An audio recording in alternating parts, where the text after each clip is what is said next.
have in our dressing room 14 men and 6 women that have trained and worked. They've bled, they sweat, and they've cried for you folks, so I got a question. Pittsburgh, are you ready to get this party started? It's fight time!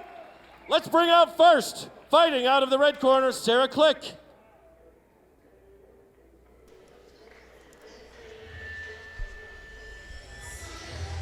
Coming out first, we've got Sarah Click, fighter taking on Melissa Gastick in the first initial bout of our night. Sarah Click coming, as we said before, all the way from Massachusetts with an unbeaten record of 1 win, 0 losses. Yes, both these girls actually are in the Army. Melissa Gastick, full-time Army National Guard. I've seen Sarah Click's photo. She is also in the Army, and I think this fight is going to be pretty good for girls with this level of amateur record. Absolutely. Both fighters unbeaten with a total amount of fights between the two of them at 3. Gastick with 2-0, and Sarah Click an unbeaten record of 1-0. I have to wonder if it's going to mess with their head a little bit, the fact that they both are in the Army. I remember once having a fight with a gentleman named Buzz Alderman in Portland, and as I walked out to the cage, I saw a big Eagle Globe and Anchor tattoo on his arm. Myself being a former Marine, I won't lie, it kind of played with me a little bit. I think there's definitely going to be a rivalry here. You know, who's the tougher Army chick? You know, that's got to be on both their minds. Bragging rights are a big deal. Absolutely. Sarah Click coming with the Sit Ya Dong Muay Thai team out of Boston, Massachusetts. Very excited to see what kind of a game she's going to have. I'd have to assume that she's coming to throw some heavy punches and kicks. I would think that this matchup should come down to a classic striker versus grappler match. Sarah Click from a Muay Thai camp, she's going to want to hit. Melissa Gastick fighting out of the Mat Factory. It's a wrestling-oriented camp. She's going to want to take this to the ground. Absolutely. Sit Ya Dong of Boston, Massachusetts is a camp that's under the tutelage of Mark Delagrate, a famous Muay Thai fighter. I can't wait to see what's going to happen with Melissa Gastick going for her wrestling techniques, and I want to see what kind of a game Sarah Click's able to put together. I really love this matchup. Yeah, Sarah Click moving around the ring, you know, looks relatively big at 125 here. Here we have a local Pittsburgh favorite. I know that Sarah Click's not going to receive the same amount of fan support as Melissa Gastick, with Melissa Gastick being a local Pittsburgh fighter coming out of the Mat Factory, which is a local premier gym in the Pittsburgh area. Yeah, Mat Factory, also Dominic Mazzotta, who would have fought tonight if his opponent had made weight. Absolutely. Francis Healy, another Mat Factory production, as well as Chris Dempsey, a new UFC fighter that came right out of our very own league. Yeah, and you can also see in her corner Jeremy Koscheck, who is with Brute Squad. Absolutely. So she trains at a couple different camps, but Mat Factory is her main training location. Here we see Chris Dempsey walking around. It's good to see him in the corner. A new UFC fighter, made his debut not long ago, carrying the 185-pound Gladiators of the Cage professional belt as we speak. I like to call him the face of stone. He looks like he can take a shot, and he can. He's known for that, at a local level, certainly. Melissa Gastick, sporting an unbeaten 2 wins and 0 losses, 5 foot 3 inches tall. Her last fight was a win versus Ricky Schutza via first-round submission. Now, I was there to see that fight, and I know for a fact Melissa Gastick outclassed Schutza in every way possible. Yeah, Melissa, I would say the thing about her that's most prominent is she is extremely strong. For a girl of her size, Actually, Mike, let's go ahead and take a look at the tail of the tape.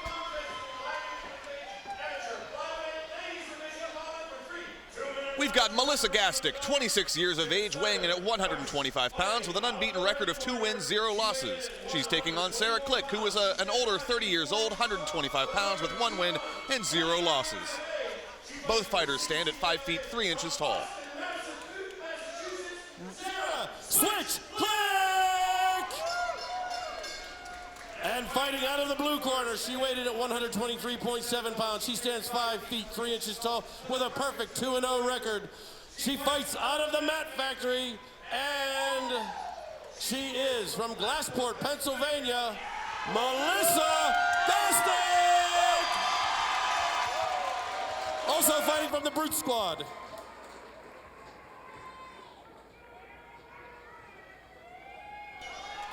Round one is brought to you by Blue Water Incorporated Energy Services and the Rehab Center, with locations in Clarion, Lower Burrell, North Apollo, Katanning. Chiropractors caring for health. Here we go. Both fighters approach center cage and touch gloves, and Gastic appears to be controlling the pressure right off the jump. Yeah, I think Gastic wants to get this to the ground. She wants to clinch as fast as possible. Absolutely, but I think the clinch game might be a strong suit for Click. Beautiful knee by Click off the clinch. Click being aggressive with her hands and her feet. Looking very comfortable in the tie-up. Gastic trying to use her strength, getting the body lock. Oh, she has a guillotine locked. Got the arm in guillotine. Let's see if she can make the transition or if she's just going to feed some knees. Possibly trying to pull her down, trying to pull Click to the ground. Click will not go. Click doing a great job of trying to control the hips of Gastic with her left hand and a big left hook. Melissa looks like she's putting her strength to use here. She is pressuring her, pushing her up against the cage, hitting her with knees. Absolutely, and Melissa Gastic has never had any sort of questionable cardio skills. I don't know that she's ever had to really prove her cardio with the way that she's won her last fights, but I'd like to see what kind of a pace she can set through a whole 3 round. No, and I think at the amateur level where you're fighting 2-minute rounds here, an athlete in her condition is not going to have any cardio issues. I really think that Click should go for a whizzer with that right arm right now. She might possibly get her back taken or be shrugged. She's trying to push her face off in a kind of classic Muay Thai style. Oh, armbar Gastic attempt. going for the armbar. I don't know if she has it. Click circling in a really nice way. She is close. Oh, she is on that arm. It is there. Feet are crossed, cinching up the thighs is Gastic. Really tight positioning here by Click. I don't know if she's letting it happen. I'm looking at the arm. I think she might have lost it here. Click needs to scramble, and we have 10 seconds left in the round. Let's see what's going to happen, folks. I don't think she's going to get the arm here. It looks like it is bent at the wrong angle. And that is the round. I would not know how to score that if I had to try. I know that it was fairly even in that clinch game. I have to think that the submission attempt by Gastic may have tipped the scales in her favor. I would give the round to Gastic for the submission attempt at the end. It was close. I think also Gastic held Click against the cage, pushed the action, muscled her a little more, though it looks like there might be some damage under the right eye of Melissa. Absolutely. The round card being held by the beautiful Brittany, signifying the beginning of the second round. Both fighters are having their coaches give them their talks, working on the game plan. I think if I'm Click and I am her corner, I am telling her to try to keep Melissa on the outside, pepper her with the jab. Do not clinch, do not go to the ground. Absolutely. We saw short glimpses in that first round of Click having some very impressive footwork. I'd like to see that utilized a bit more.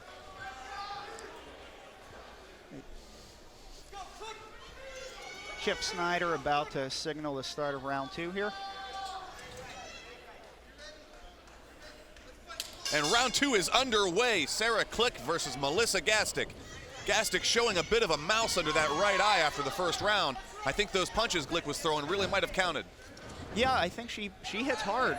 I mean, for a 125 girl, she hits hard. And she's doing a great job of using that lead leg kick on Gastic, who is a southpaw trying to get in close. That's a great way to control the distance.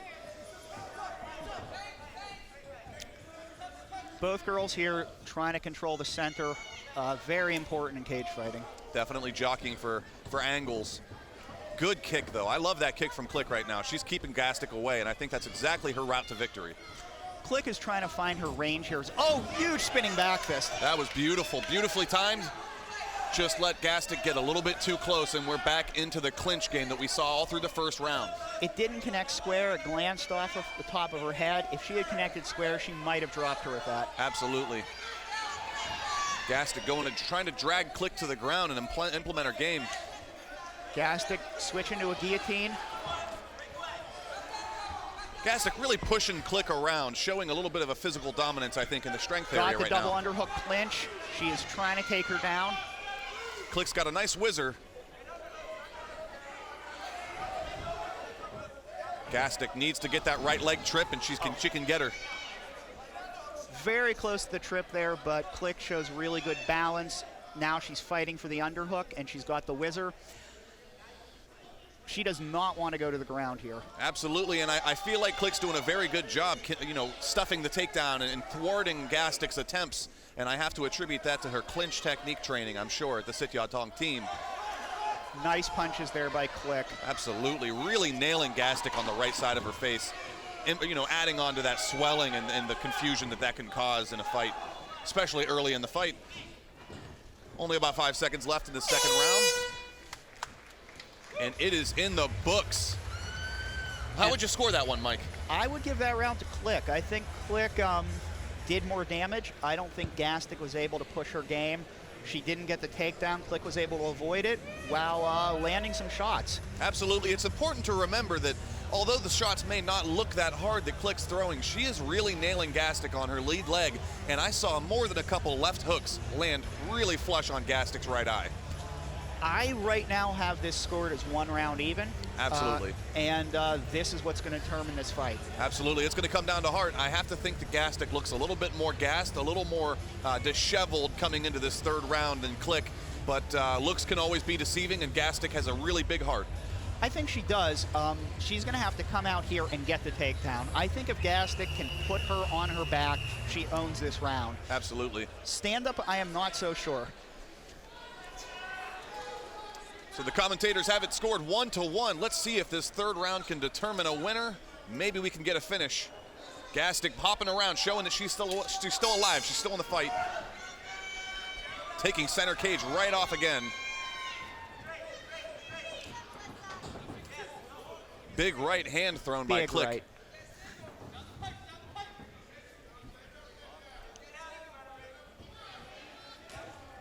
Love that left hook by Click. Click's trying to find her range here.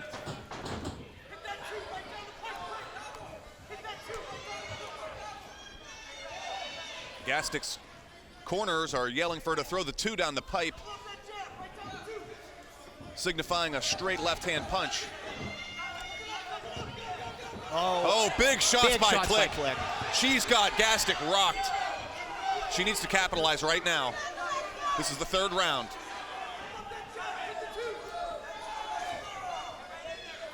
Click looking very, very comfortable right now. Good footwork. Click has found her range. She's circling. She's light on her feet. She's moving. I always love to think, what would it be like if these were 5-minute rounds instead of the amateur rounds? That is an illegal kick to the head. Big illegal kick. Now, that's another thing I was just saying. If this were to be a professional bout, that kick would have been 100% legal and could have been capitalized upon. However, this is an amateur fight at the second tier in Pennsylvania. That is not allowed. There are no kicks to the head. Now, I do not think that Click did that intentionally or out of spite.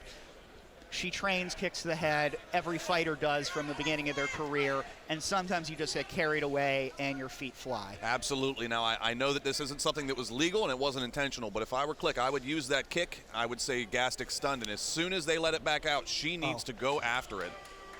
Chip Snyder, ref, taking a point away. I would have to agree with his decision. Though it's not intentional, I mean, a kick to the head is a game changer. Absolutely. Both fighters 5'3". I have to think that it wouldn't be too difficult to get your leg up that high. However, it is going to affect Gastic's performance in this last minute. Yeah, it's always unfortunate to see a technique like this that you know wasn't intentional, but it's going to affect the outcome of the fight, and there's nothing you can do but take the point away. Absolutely. Now, like I said, if this were a pro fight, I would have given kudos to that kick all day. A very beautiful technique. Yeah, I mean, it's just unfortunately not a pro fight, and there's nothing you can do about it. It's really frustrating. I'm sure it's frustrating for Click as well as Gastic. Absolutely. Click looks ready to go. You know, this is a time right now whenever this kind of a thing happens, she gets a point taken away, you could let that get into your head, and whenever you get back out there, perhaps you would feel a bit tentative. I don't see that happening with Click right now. I hope that the fight gets started back up, and I hope we can see some fireworks in the next couple of minutes. Yeah, if I were Click here, or I were Click's corner, I would be telling her to rush out here and throw bombs. Absolutely. I think, you know, you had the point taken away for the illegal kick, but you might have hurt Gastic a little. You were doing really well up to this point. Take advantage of that. push. Absolutely. I would like to take this opportunity to say that one of our sponsors for tonight's fights is Click Vodka. Coincidentally, the same name as Sarah Click. A lot of determining happening right now. The referee Chip Snyder is speaking to, I believe, the ringside physician. Let's take a look at an instant replay. Here we see Click moving around, very light on the feet. Big kick and a straight 2 right off of it. I mean, that was a really nice combination. Wow. It's just unfortunate it's not legal at the amateur level. Absolutely. That kick appeared to land with what you call the bladed foot, with the toes curled up and the ball of the foot striking. Yeah, if she had landed it a couple of inches higher up on the shin, Gastic could be lying on her back right now. Absolutely, and that would not have been a good thing for Click. No. 44 seconds left in this fight. That would have probably resulted in a full disqualification. Absolutely. Now, it's important to note that different states have different policies as far as their athletic commissions. Let's say that we were in California or Oregon or somewhere in another state with different rules. This is actually legal. I know in my first fight as an amateur, we were allowed to have knees and kicks to the head.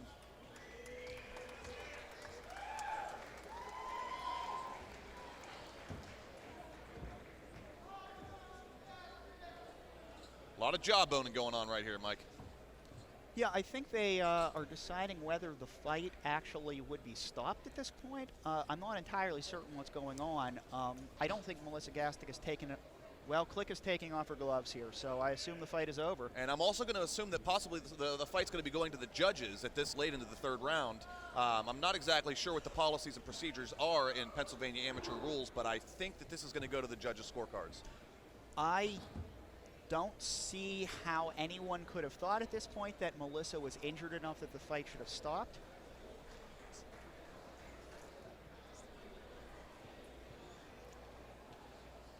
I mean, you know, she doesn't look particularly injured, but I guess the doctor made that recommendation, and well, I mean, it depends on how you look at it, Mike. I have to think that if Gastic's future would possibly hold a professional career, she could use this as an opportunity to show that she can take the real shots. yeah. But I don't know if it's her decision, and I think that it's a very tough call on everyone's part. I don't think this is Gastic's decision. I'm pretty sure she would have fought. Here we see the replay again. Gastic and Click doing a really good tango here. And here is the illegal head kick coming up. Notice the nice straight 2 right off the kick. Wow, that was beautiful. It was a really well thought out technique there.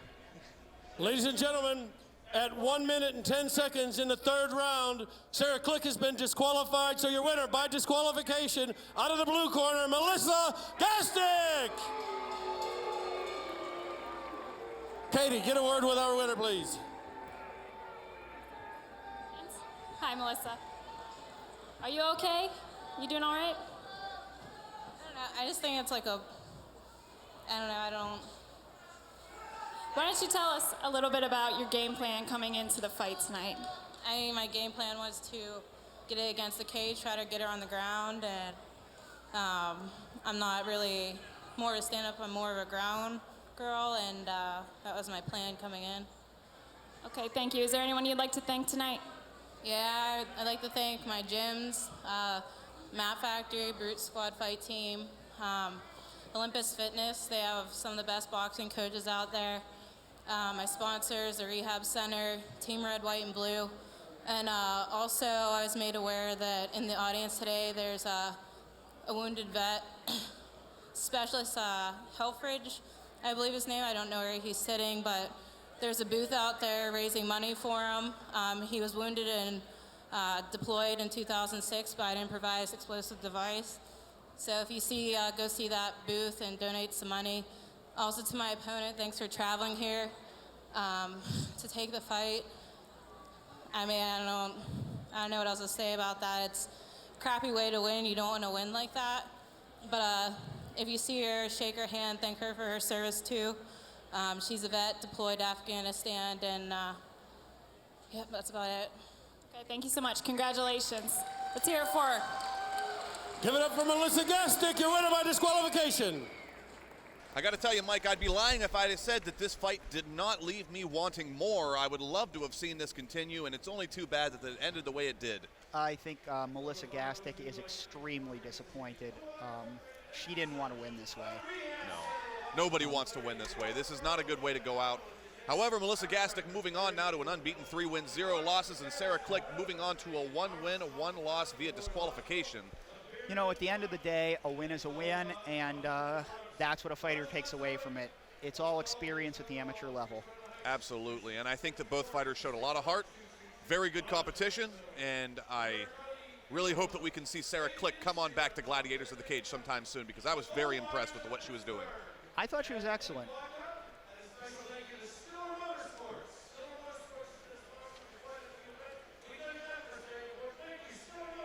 At this point, we'd like to take a moment to broadcast some messages from our sponsors.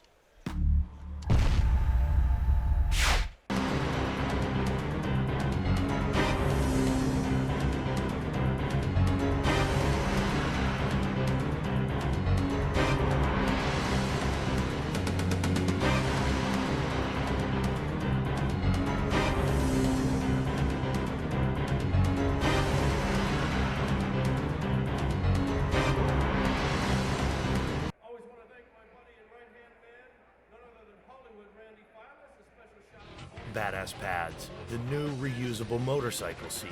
Badass Pads use pressure-sensitive sticky gel to ensure no scratches, rings, or dents. Badass Pads also feature a gel and memory foam insert for maximum comfort. Application is easy. Simply remove the protective plastic and place on a clean, dry fender or rider seat. When done, replace the plastic and store for the next ride. Get your Badass Pad today. Available in 3 sizes at badasspads.com. Initiate countdown. 5, 4, 3, 2, 1. Blast off. Introducing the new 2013 Yamaha Raptor 700R. The most powerful, best performing sport ATV on the planet. Now in 3 great models, all assembled in the US and all ready to launch. Available at LoJack's Yamaha in Tarentum, 724-226-3727. Family owned and operated since 1956, Gillette Towing and Services are here for you. Our tow trucks operate 7 days a week, 24 hours a day when you need a tow. We offer hauling of heavy machinery and freight and can move oversized loads with escorts and cover all 48 lower states. Our excavation, demolition, and paving equipment can take care of any construction project you're working on, large or small. If your car needs repairs, we can handle mechanical as well as inspection and emissions. Call us today at 724-226-1222 or visit our website at rongilletteinc.com.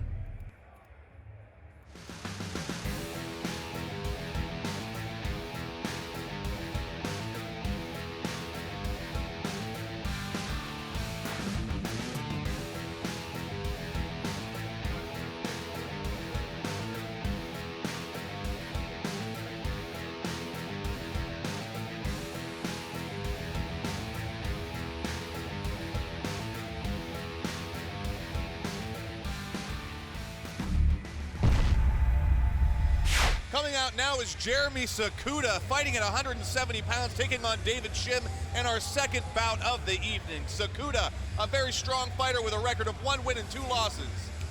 Yeah, Sakuda has a brawling style. He likes to get in there and throw heavy leather. I mean, not what you would call like an ultimate technician, but definitely a fighter. Absolutely. I had the opportunity to talk to Sakuda about his fight upcoming tonight, and I actually had asked him, do you have an idea of what you're going to do, knowing that your opponent, David Shim, is a striker? Sakuda said he is not interested in taking him to the ground and neutralizing. He just wants to go out there and bang. Yeah, that's the kind of guy he is. You know, he's fighting out here for the fun of it. You know, he likes to throw. And I would expect a lot of heavy leather being exchanged in this fight. Absolutely. Sakuda sporting a record of 1 win and 2 losses. His last fight was a loss versus Josh Fremd via a 3rd round TKO, what we call around Pittsburgh the 300 kick. Now, I can't fault him for that. That was a very tough fought fight against Fremd. He's looking to get his record even back up now. Sakuda coming in looks lean. Looks like he's in good shape for this fight. Very shredded. Very triangular build on Sakuda. Walking out right now is David Shim, fighting from the Dean Smith's dojo in Avalon, Pennsylvania. David Shim, he is a judo and a taekwondo black belt, runs his own judo and taekwondo school. I've actually sparred with David Shim. He's been to my school, top tier mixed martial arts, 3 or 4 times for some open sparring. I think this fight is going to have fireworks. David Shim likes to throw heavy on the feet. Very elusive fighter is David Shim as well. He likes to carry a karate style with a lot of sideways stances and a lot of kicks. I'm excited to see how he can mix it up there with Sakuda tonight. Yeah, David Shim also has competed in tough man tournaments, boxing style, and done quite well. You know, 2 guys like this, they both like to brawl. I know David Shim's last fight was a KO victory. I expect big hands. Absolutely. I'm going to do a little correction because David Shim's last fight, I'm sorry, was a loss versus Will Johnson as a 2nd round submission. But that was not in Gladiators of the Cage. David Shim's last fight in Gladiator of the Cage, he did have a TKO with a gigantic left hook and impressed everyone around. You're right. I apologize for that. My history is a little off. These are amateur fights, ladies and gentlemen. Sometimes Our next the event record keeping can be a little bit is in sketchy. the 170-pound Gladiators of the Cage amateur welterweight division. First fighting out of the red corner, he weighed in this evening at 170 pounds. He stands 6 feet 1 inches tall, 36 years of age, with a record of 1-3. He fights for 3 elements, Brazilian Jiu-Jitsu. From Erie, Pennsylvania, Jeremy Sakuda! And his opponent, fighting out of the blue corner, he weighed in at 171 pounds, standing 5 feet 9 inches tall. He's 31 years of age with a 1-2 record, fighting out of the Dojo MMA and Romans 13 combatives from Pittsburgh, Pennsylvania, the Raging Asian David Shim. Your referee when the bell rings, Chip Snyder. I won't lie, Mike. It almost looks like these are 2 guys in 2 different weight classes with how big Sakuda is standing over Shim. Yeah, I think if you look at the size of their legs, that's the difference. Shim has bigger legs. Both guys getting right at it. Wow. Big leather being thrown right off the bat by both fighters. Shim with a really nice slip. Both guys coming in hard. Oh, Shim lifts him, pushes him to the cage. Good blocking by Shim. I love the movement. As I said, Shim, an elusive karate fighter, the nice Raging kick. Asian. I was curious how Shim's kicks would be effective against the long-legged Sakuda, but it doesn't appear to be causing any problems yet. I am guessing Sakuda is not much of a kicker himself, and Shim is going to have the advantage in that area. Shim could kick all day. Talking to David Shim, I've learned that his father actually started him training in karate and judo, I believe at the young age of 4 years old. This is a lifelong endeavor that he's been into. Nice jab by Sakuda there, using his range. Sakuda is not messing around, throwing the gloves. Good head movement by Shim. Sakuda appears to have gotten a thumbnail, perhaps, behind his right ear, showing a bit of blood.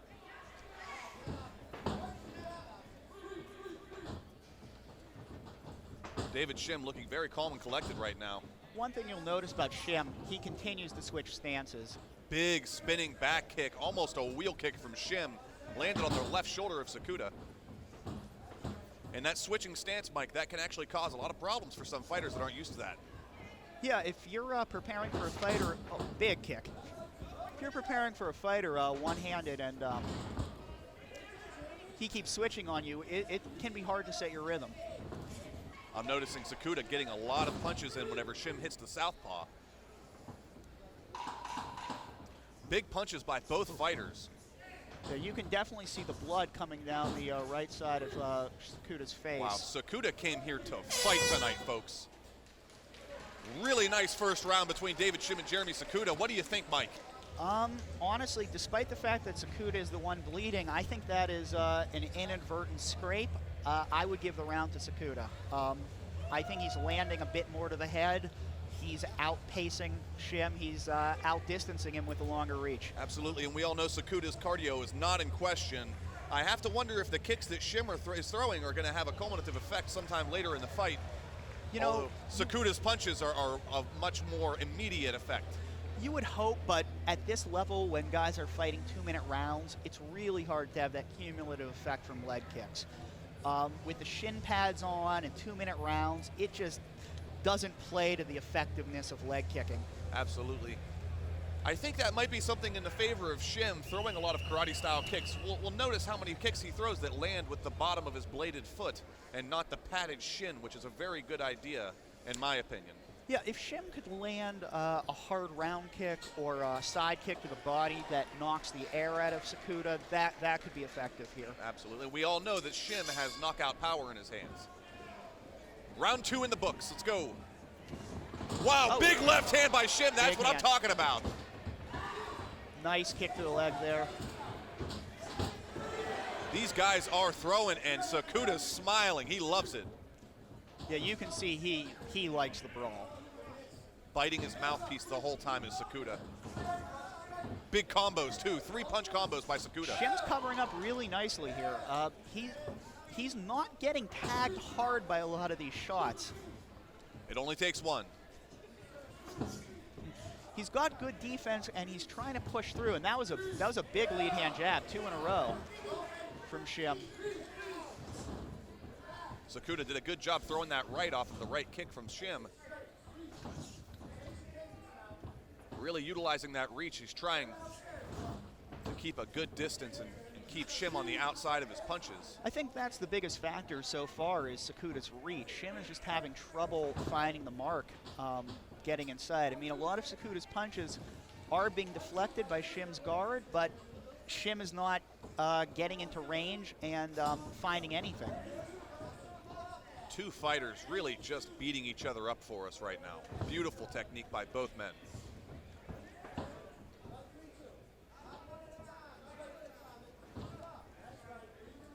Both fighters circling and throwing. I mean, this is just what the fans want to see.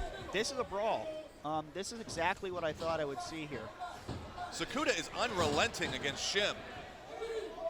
So locked up against the cage. Shim has an over-under. I would hope that he could use some of his black belt level judo skill here.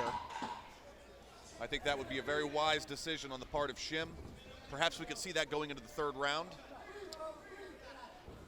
I don't know how I would score these in so far, Mike. This is tough.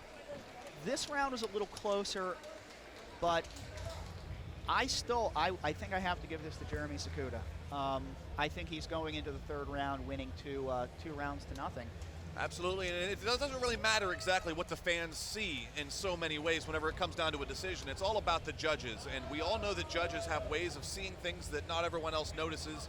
Perhaps the look on a fighter's face or the aggressiveness that someone's showing whenever they're getting tagged. Yeah, if someone were to score these 2 rounds for Shim, I wouldn't be super against that idea. I mean, these are relatively close rounds. I wouldn't say Sakuda is dominating, but I just feel like Shim is not getting off. His reach isn't there. Yeah, absolutely. I noticed that Shim's breathing a bit heavy, although he looks practically untouched by Sakuda's punches. Yeah, there's no marks on his face at this point. I think he's catching a lot of those punches on his gloves, but his punches aren't really finding the distance. So we'll see how this third round goes.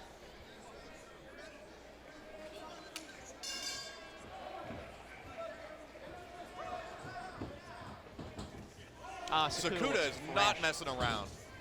Big punches from Sakuda Wow. here. He is finding his range big time. Oh my goodness, Sakuda is just nailing Shim. Shim shoots.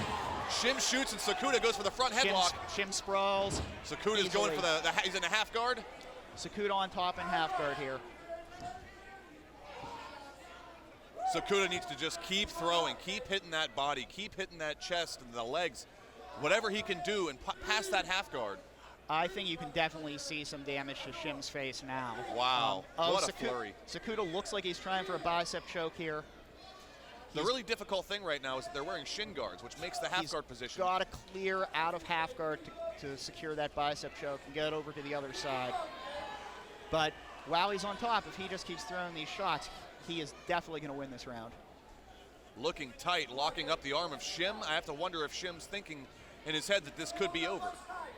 I think Shim is feeling like he's in a lot of trouble here. He took some damage. Stand up, he's on his back. He is in an almost submitted position. I will not have any qualms about saying that if this were a fight where they were not wearing shin guards right now, Sakuda would have a significantly better time releasing that half guard of Shim. Yeah, the fabric of the shin guards there and the extra size around the shin, it's just going to make it a lot harder to get your leg out and pass here. You know, and I don't think Sakuda's a guy who is really looking for a ton of technical submissions. He's happy to sit here on top and just finish out the round with some strikes. Definitely. Nearly 10 seconds left in the third round. Let's see if Sakuda just decides to throw some damage here, and he is to Shim's body. Yeah, he's trying to finish strong, but I think he knows he won the round. Wow, I had Jason the Whip Willett come over and give me a little sidebar a little bit ago, but I do think that this could be a candidate for fight of the night tonight. Yeah, I mean, I think there's a lot of good fights coming up. A lot of these guys are probably going to get at it at the pro level, but these guys really threw leather here. I mean, they went buzzer to bell. Absolutely. Sakuda having absolutely no qualms, no worries about just coming straight at Shim and throwing everything he's got, and I love that. Yeah, that was a big round for Sakuda. And you can see by the damage on Shim's face currently. Wow. Easily third round for Sakuda. Yeah, David Shim took a lot of damage in that third round that I don't think we were really expecting to see, but Sakuda did not tire one bit during the entire fight, and he kept his eye on the prize. Yeah, I mean, I score all 3 rounds for Sakuda here, but I could see one of the judges giving a round to Shim. Yeah, definitely. You know, Shim is looking a little worn out. I can't wait to see what the judges have to say about this decision. As I said, it could go either way, with Shim carrying very little damage through the first and second rounds. Yeah, I mean, obviously there are surprises in judging all the time. I mean, you know, nobody ever likes to leave it in the hands of the judges. Definitely. It's not a good feeling to not have decided your own fate, but I think Sakuda did enough here. I have to agree with you, Mike. It was a very hard-fought fight by both of them. Yeah, I mean, that being said, I mean, David Shim, you know, he fought. You know, I don't think at any point he surrendered this fight. You know, there was a moment there where Sakuda had him up against the cage, and he was unloading. Yeah, he was definitely unloading up against the cage. Hopefully we can take a look at that in our instant replay. Here we see both fighters tied up against the fence. Sakuda throwing heavy hands with those long arms. This is the beginning of round 3 when Sakuda decided to just Ladies and unload. gentlemen, after 3 rounds of fighting, let's go to the judges' scorecard. Our first judge scores at 29-28, Shim. Second judge scores at 30-27, Sakuda. And the third judge scores at 29-28. For your winner, by split decision, fighting out of the blue corner, David Shim.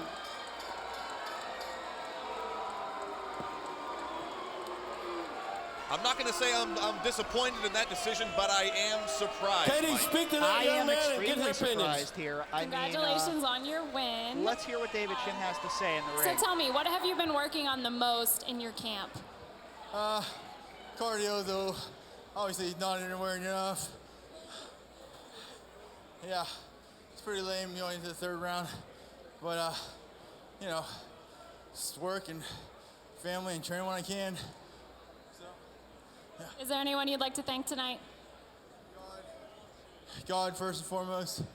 You know, win or lose, it's just an opportunity to be able to do something that we all love to do.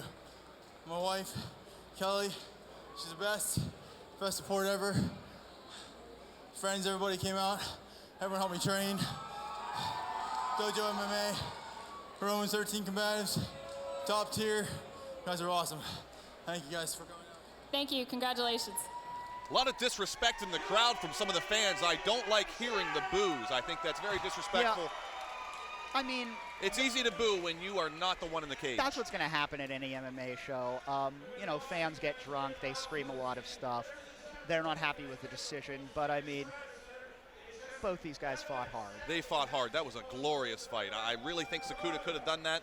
He could have had the nod, but you know, things being as they are, that's what it is. Yeah, I mean, well, let's take a word from our sponsors now. Initiate countdown. 5, 4.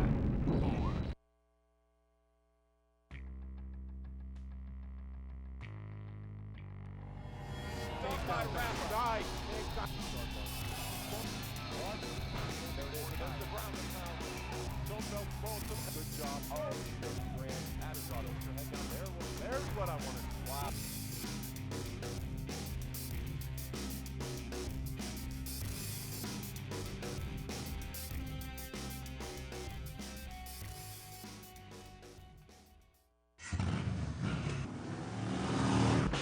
Where you gonna go when the night gets cold? When the stars are black and the ground is cold.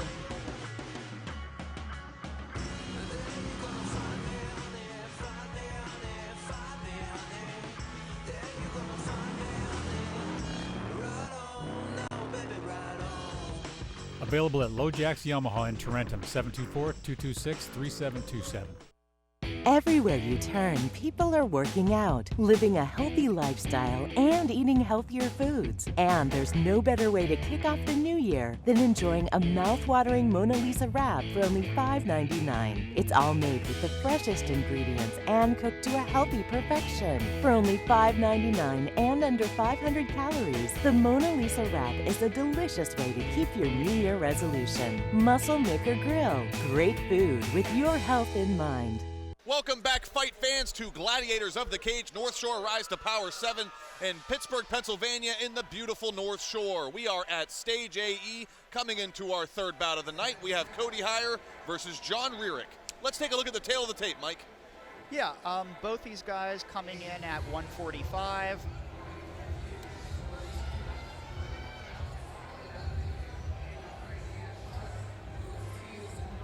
All right, and now our introductions for the fighters. John Rierick coming to the cage, 5 feet 6 inches tall, weighing in at 145 pounds. Yeah, his last fight was a loss via submission in the second round. So fighting a Renzo Gracie fighter, I mean, he's got to be careful about the submissions coming up here. I don't know if you're noticing this here, Mike, but Rierick's his corners are really slapping the heck out of him before he walks into the cage. That must be a technique he uses to get fired up. You know, some guys like that. The thing is, the first punch of the night that you feel, you probably don't want it to be from your opponent. That's a good point. I agree. I mean, it sucks when you get woken up when you're already inside the cage. That's a very good point you have there, Mike. Rierick with a record amateur of 2 wins, 4 losses. As we said previously, his last fight was a loss versus Tyler Lucas Walsh via submission in the second round. Yeah, and you'd have to think here, fighter he's fighting, Cody Miller here out of the Renzo Gracie Pittsburgh camp. You know he has to specialize in submissions. I mean, the name Renzo Gracie screams submission to everybody in the world. You're not going to have bad jiu-jitsu coming out of Renzo's. Definitely. I'm excited to see what kind of a game plan Rierick has in store for the fight tonight. I mean, my guess is this, you know, the kind of game plan you'd want from anybody fighting a Renzo Gracie fighter anywhere in the world. You probably want to keep it on your feet.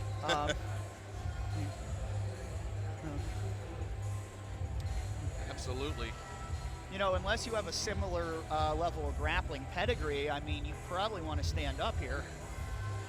100%. Rierick looking very svelte.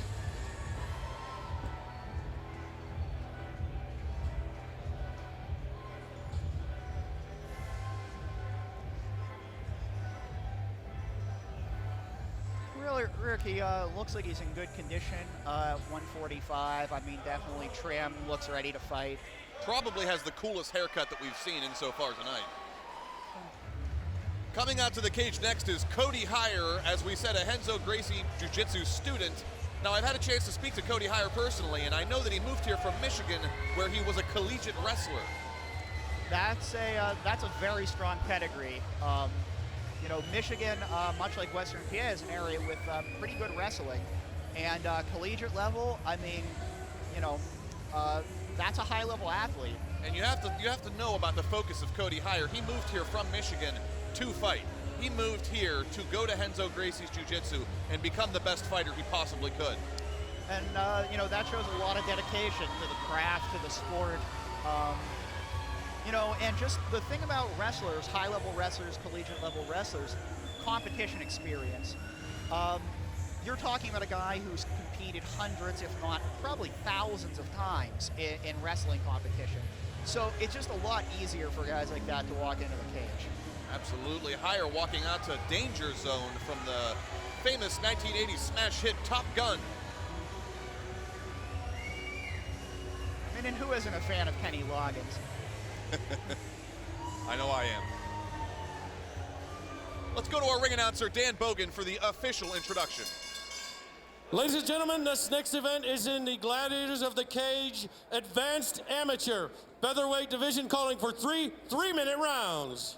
First, we have fighting out of the red corner. He weighed in at 142 pounds. He stands 5 feet 6 inches tall with a record of 2-4. 23 years of age, from the legendary Evolution Fight Club in Butler. He hails from Leechburg, Pennsylvania. John Pretty Boy Rurick.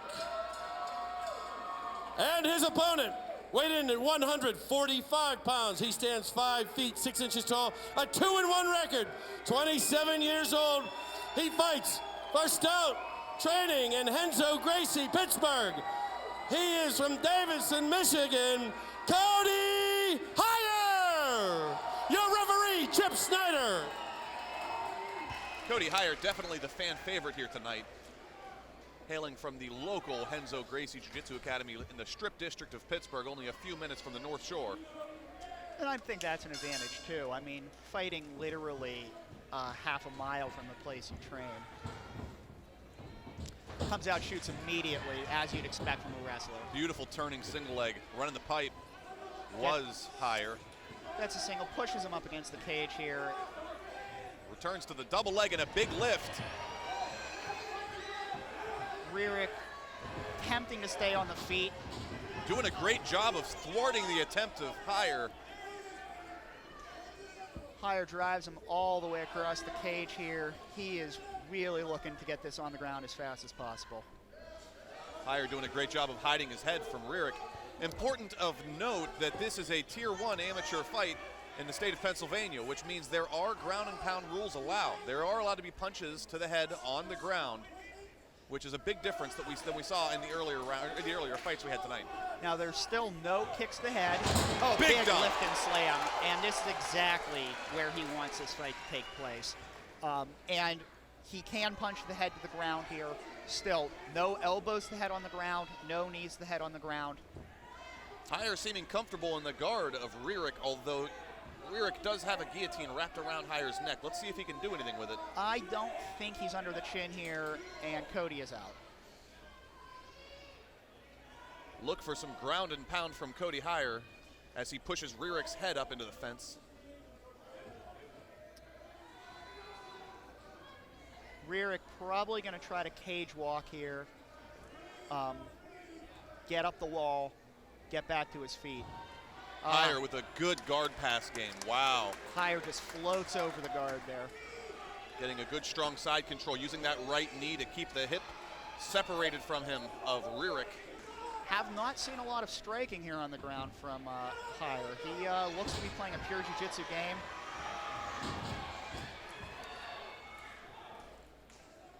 I have to think with Heyer's wrestling experience, he's unafraid, and with his jiu-jitsu experience, he's unafraid of the guard of Rurick. This may be a good opportunity for him to find a good posture and start raining down some blows. And it looks like a stand-up by the ref for inactivity here. Absolutely. Chip Snyder.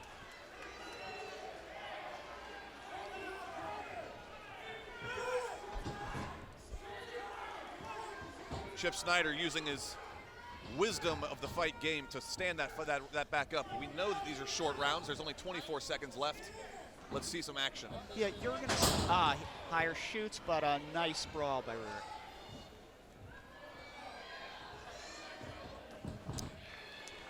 I have to say, Rierik's doing a really good job of you know, stopping the game that Heyer's trying to play, although I don't know if it's going to go in his favor for this round.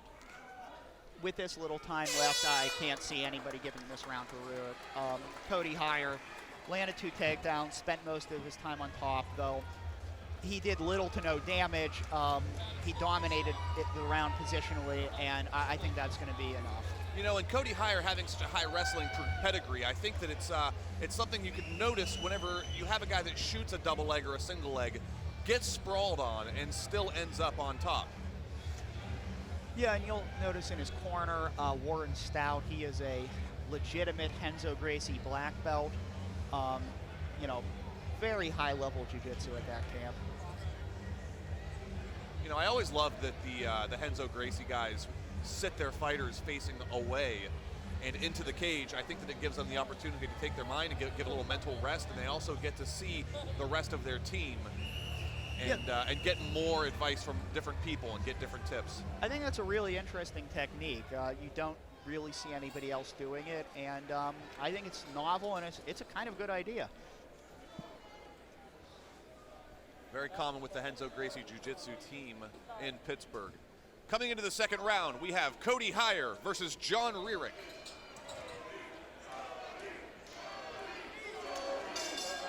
The crowd is chanting for Heyer, saying Cody, Cody. I imagine Heyer's going to come out and try to do more of what he did in round 1. He's going to shoot takedowns and, you know, try to stay on top. Absolutely. I got the opportunity to commentate a fight between John Rierik and Chris Teague in Cleveland, Ohio at the Roxino fights. And it was a stand-up war, and I don't know if Cody Heyer wants any part of the striking of John Rierik. I doubt it. He doesn't look like that's his game plan at all. Big takedown from Heyer. I think Rierik needs to work on standing back up and implementing his own game plan. Yeah, if Rierik is going to win this fight, it's going to be on the feet. I don't see a slick submission coming out of him here on the bottom, not with a wrestler and jiu-jitsu guy of his caliber. You know, he's going to have to stop the takedown. And that can always go both ways. Perhaps we could find Heyer finding himself a bit comfortable and leaving himself open to basic submissions or basic mistakes, but I don't know if that's going to happen with the way that those guys train over at Renzo's. Yeah, I mean, anything is possible in fighting. But you know, statistically, it looks like the fight is going to go in one direction unless Rierik can land the big shot on the feet. But, I mean, Cody on the ground here, not doing a lot as far as damage goes. I mean... To risk sounding derogatory, a lot of people call this lay and pray. Yeah, that is the derogatory term when you have slow ground and pound. You know, and I'm not going to fault any fighter for that. I mean, you're here to win. I mean, impressing the crowd, having an acrobatic fight, if you will, that's secondary. I mean, you want the W. Absolutely. And especially with amateurs, I mean, your job is to get experience, to get comfortable in this environment, you know, for your pro career. Not necessarily to put on a spectacle. Absolutely. Getting out of the comfort zone is something I think is better served in the gym, in training, in your sparring days. Cody Heyer is very comfortable getting this takedown and working a nice slow ground and pound game, trying to take the wind out of Rierik. Yeah, I mean, he's doing just enough to prevent Chip Snyder from standing them. You know, I don't see any major damage here. Rierik looked like he almost was out for a second, but Cody used that as an opportunity to pass the guard. Throw some knees to the body here. Cody Heyer is all over John Rierik. Yeah, and he steps actually right back into the half guard there, which is, you know, kind of unusual, but some guys actually prefer half guard on top. You know, it's a dominant striking posture. Absolutely. Rierik not having a very active half guard game right now. I can't understand why he wouldn't want to lock up a good lockdown And here position. casts the full mount, but only with a second left, so not much you can do with it there. I have to think that's what Heyer's been looking for this whole fight. Work a nice slow game, wait till he can get the pass and get to full mount, and that's when we're going to see the ground and pound unleashed. Yeah, I mean, I think Heyer easily has 2 rounds here just from positional dominance. So I think third round he's going to come out and do more of the same. Absolutely. This portion of tonight's broadcast is brought to you by Garden of Paradise in Loretto, Pennsylvania, Armstrong County Memorial Hospital, and the Bearded Buck. It's all about the gobbles and grunts. It is all about the gobbles and grunts. I've always wondered what it was all about. I've heard people say, what's this all about? The gobbles and grunts is the answer. Higher, again facing away from the opponent. I love this. I love the technical aspect of what they do in between rounds. Renzo Gracie's. Yeah, I mean, I think it comes right down from the top, from Renzo's camp in New York. I mean, all the way down to his affiliate schools. I mean, the tone is set by the top level men. The crowd chanting Cody, Cody, Cody, once again looking for a third round Come finish. Out, touch gloves as a sign of respect. Always nice to see. Nice flicking jab by Rierick.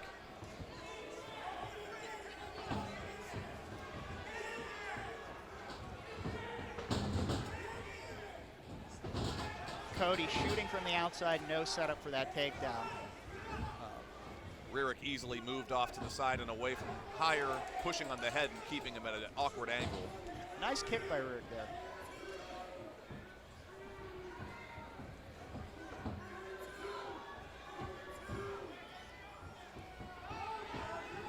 Higher's camp calling for a couple of strikes throwing into that takedown attempt. I think that's a very wise move. Caught the kick and went for the takedown. I say this could be the sprawl that Rierick was looking for, but no, Higher drives him into the cage. Big dump once again by Cody Higher. Beautiful wrestling technique from the Renzo Gracie Jiu-Jitsu school. Lands on top of half guard, looking to pass here. Maybe looking to Kimura that far arm. And the full mount is attained, and he's got the back, it appears. Now is the back, he has one hook in. Should be looking for the second hook here. Needs to get that right hook in. This is where the ground and pound can come in. This is where it comes into play, the third round. Halfway through the last round. Rierick, does he have enough energy to get out? Rierick being scrappy, scrambling out of that position. That answered my question right there, Mike. Very textbook wrestling here by Cody Higher. Yeah, you can see, I mean, he hasn't fully made the transition yet to a full-on jiu-jitsu game. He's using a lot of wrestling technique here from the top. You know, but that's to be expected for a guy who's probably wrestled, you know, most of his life. Full mount again attained by Higher, and Rierick was not able to roll and give the back or try to get out. Let's see if Higher can get off a few punches before the end of this third round. 50 seconds left. We'll see if Higher explodes, tries to maybe go for a finish here. I mean, you know, not much to lose. I think he's won the other 2 rounds easily. Probably won this round. See if he tries to fall off to an armbar or something with short time remaining. As my close confidant from Cage Nation TV, Albert Paul, always says, he's killing them with 1,000 cuts. Yeah. Slow and steady. Also, right now, he's in his own corner, so Higher can get direction from his camp, who's right outside the cage there. If you notice, he's been in his corner, I think, most of the fight. Very, very technical on the side of Cody Higher. Yeah, 10 seconds left. I think he's just going to be content to ride this out, throw some punches here. Big scramble. And that is the end of the third. I have to say that would go to Higher on the decision. Yeah, I think it's an easy 3 rounds to none here. I mean, you know, though Rierick, I mean, doesn't look particularly damaged. All the positional dominance, all the takedown for Higher. You know, this is an easy decision to make. Easily. This could have very easily been a good collegiate wrestling match. I would say a one-sided collegiate wrestling match, but Higher showing his pedigree once again in the Gladiators of the Cage, circular cage. Yeah, I mean, this is something that Rierick really should have expected, you know, going in there with this kind of opponent. But, I mean, you can know what your opponent's going to do. It doesn't necessarily mean you can stop it.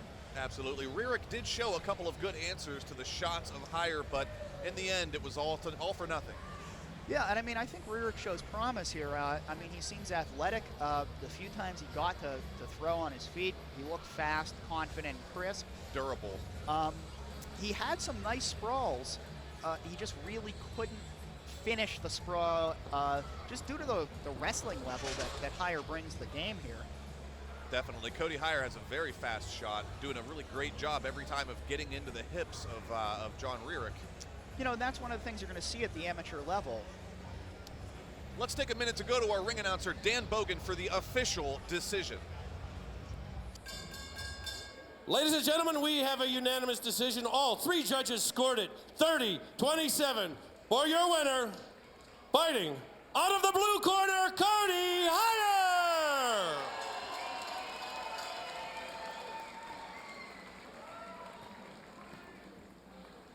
Congratulations, Cody. So you did a phenomenal job neutralizing your opponent's stand-up game. Was it your plan to have this fight on the ground from the beginning? Oh, absolutely. The whole time. Is there anyone you'd like to thank tonight? All my teammates at Renzo Gracie Pittsburgh, my family, my friends that made it out tonight. I love all you guys. Happy birthday to my boy Chuck. Happy birthday. Thank you so much. Congratulations. Give it up for Cody Heyer!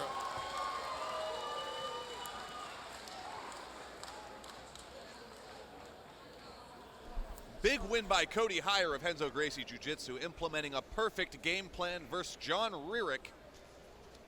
I don't know. What do you have to say about that, Mike? That was a very one-sided fight. I mean, it was a one-sided fight, not a ton of damage, but I think basically it was a perfect game plan. He came in there and did exactly what he wanted to do. Now we have Cody Heyer moving on to another win in his career, and let's have a word from our sponsor.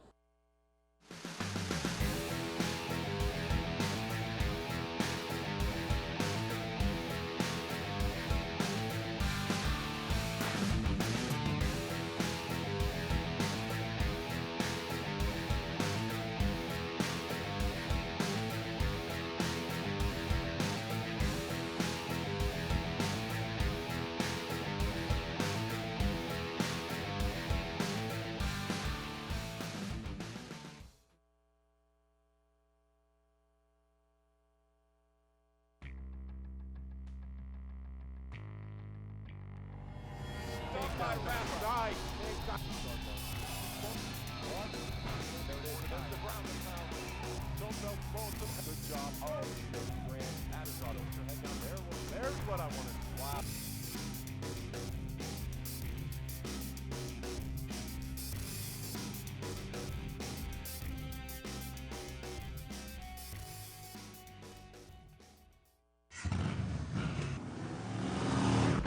Where you gonna go when the night gets cold?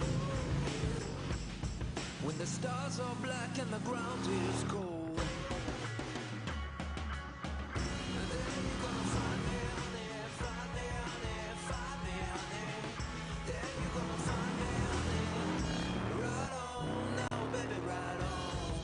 Available at LoJack's Yamaha in Tarentum, 724-226-3727.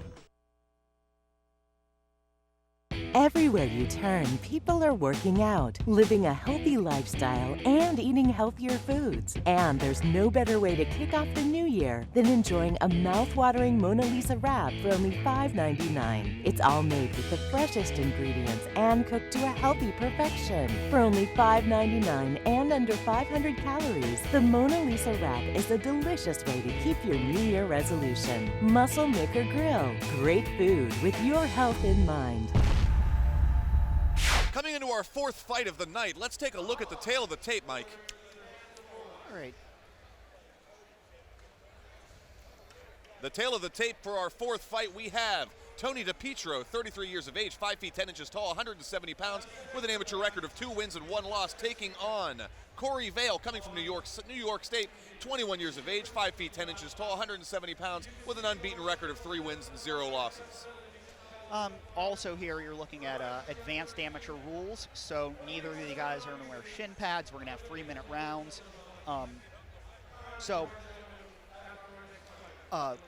Again, we have the question of, will the travel have an effect? Let's go to our ring announcer, Dan Bogan, where he's calling out the first fighter of the night.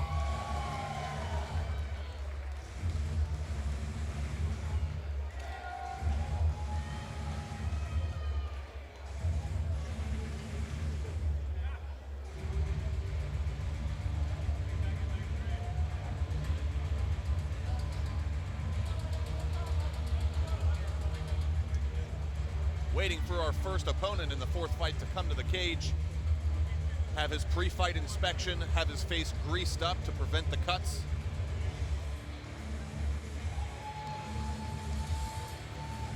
Got a very nice head of hair on the man in the bottom right corner of our screen right now. I wish I had a head of hair that nice. I do as well. If only he knew we were talking about him. Here we have Corey Vale coming out of New York, 21 years of age with an undefeated record. I have to wonder how that's going to play out for him.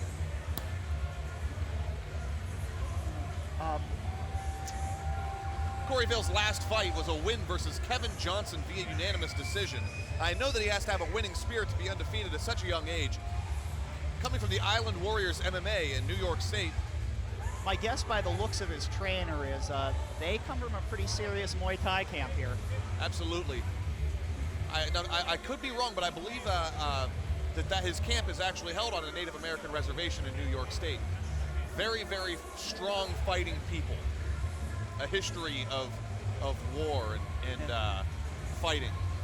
Though I would say that Corey Vale himself does not look particularly Native American. I'd have to agree with you on that one. Inthavong Muay Thai camp for Corey Vale. Yeah, his trainer putting the Vaseline on. The official from Pennsylvania Athletic Department inspecting him, making sure he's a top mouthpiece. You know, to the untrained fight spectator, you wouldn't know exactly what the grease was for, but it's very important in a fight like this. Having the gloves have a very, very high chance of cutting the skin on the face. And the grease actually prevents that from happening. It prevents the friction cuts and the pulls and tears on the face, which could end a fight early. Corey Vale, as you can see when he entered the ring, the cage here, did a traditional Thai prayer, which is really common in Muay Thai fights. Oftentimes you'll see them do a dance beforehand, which is called the Y Crew. That would be a sort of shorter variant on it. The Y Crews can sometimes take a very long time. I'm glad that we cut that a little bit short.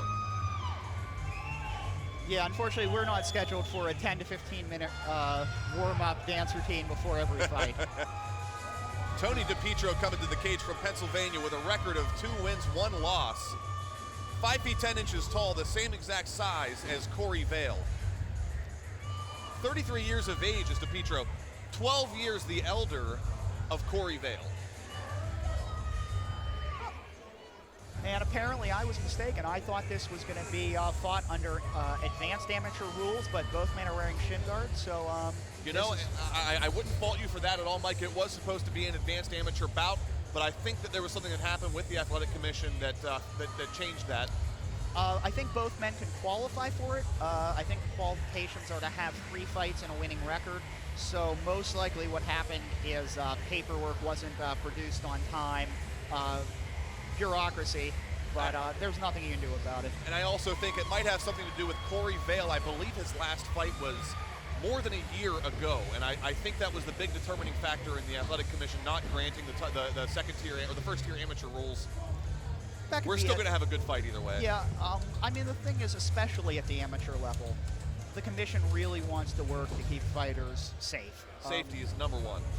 You know, I mean, we're already talking about a dangerous sport. Men are, in there trying to, smash each other's faces in. It is a game of damage, Mike. The one that does the most damage wins the fight. Let's not make this more dangerous than it has to be, especially for guys with limited experience. Let's send it over to our ring announcer, Dan Bogan, for the official introductions. Ladies and gentlemen, our next contest is in the Gladiators of the Cage amateur welterweight division. First introducing, fighting out of the red corner. He weighed in 170 pounds. He stands 5 feet 10 inches tall with a perfect record of 3 wins and no losses, 21 years of age. He's from the Flint Island Warrior MMA from the Tonawanda Indian Reservation from Arcade, New York. Welcome, Corey Super Saiyan Vale. And his opponent fighting out of the blue corner, weighing in at 170 pounds. He stands 5 feet 10 inches tall with a record of 2-1, 33 years of age, from Schrader's MMA in Washington. From Washington, Pennsylvania, Tony DiPietro! Your referee, Chip Snyder. Now, as we said, Corey Vale's coming from a very strong fighting background from Arcade, New York, at a Native American reservation. However, Tony DiPietro is from Washington, Pennsylvania, which is a very strong blue-collar town just outside of Pittsburgh to the south. Yeah, we'll see what happens here. I would guess from the Muay Thai camp and wearing Muay Thai shorts into this fight, you're going to see strong striking. Very quick foot movement by Vale. Looking composed already. Vale some pushing big the pressure. hands by Vale. Big kick as well. Landed a big overhand right there. Vale is Left just hook. tagging DiPietro right now. Oh, yeah, DiPietro with a takedown. Nice takedown there by DiPietro to get out of trouble. Right back up. Oh, Wow! Vale counters that with a big takedown of his own. Wow, that was good. And it looks like he is wanting to ground and pound immediately. Some kind of a Some roll by interesting DiPietro. positions there, back and forth. Love that. Those are nice transitions. I think Vale has his arm around the throat. This could be what you call a seat. And that's it. it. Oh, wow. How quick and technical was that? That's very impressive by Corey Vale. Fast first round submission by Vale, and DiPietro looks sorely disappointed. I think that was around 1 minute and 8 second mark. Very good game plan implemented by Corey Vale, thinking he was going to be a Muay Thai stylist, and he actually finished him on the ground. I mean, Vale now moving to 4-0 as an amateur. Looked impressive in this contest. I mean, maybe big things in his future, a pro turn. Moving on to an undefeated 4-0 as an amateur, as Mike just said. Very excited to see what's going to come out of Corey Vale in the future. You know, he looks strong, looks aggressive, looks fearless, looks like an athlete in there. Very accurate striking as well. Yeah, I would not be surprised if he turned pro at some point in the near future. And the skill it took to accomplish that technique. Let's take a look and see if we can get that finish on the instant replay. Yeah, maybe we get a better angle on it here. Here we see a kind of a modified Granby attempt by DiPietro. Good wrestling. Let's hear it for both of these gentlemen. You can see the arms around his throat, and he finishes here. It looks like palm to palm. Let's go to our ring announcer, Dan Bogan, for the official decision. Ladies and gentlemen, at 1 minute and 1 second of the first round, your winner by guillotine choke, fighting out of the red corner, Corey Super Saiyan Vale. Katie, interview them, please. Hi, Corey. Congratulations on the win. Can you tell us a little bit about your preparation for this fight? I was working a lot of jiu-jitsu down in South Carolina with Gibson Sai, two-time world champ. And I'd just like to thank everybody down there at the Sai Academy for helping me get ready for this fight. All right, thank you so much. Congratulations. Give it up for Corey Super Saiyan Vale. Now, Mike, I think we should take a word from our sponsors.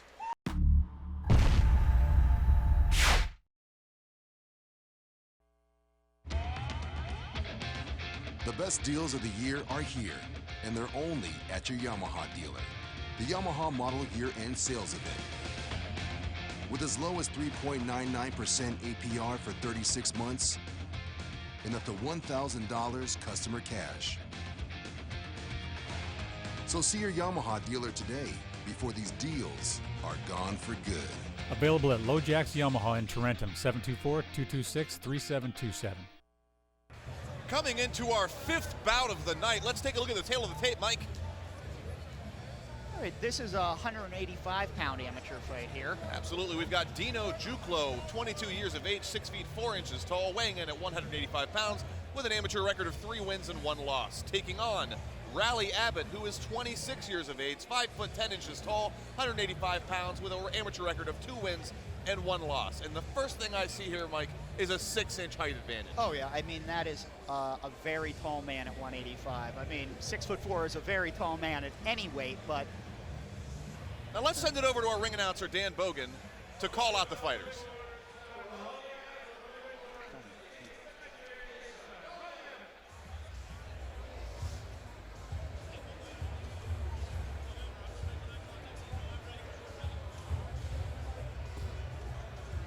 Riley Abbott coming to the cage. I have to say, I love watching Riley Abbott fight.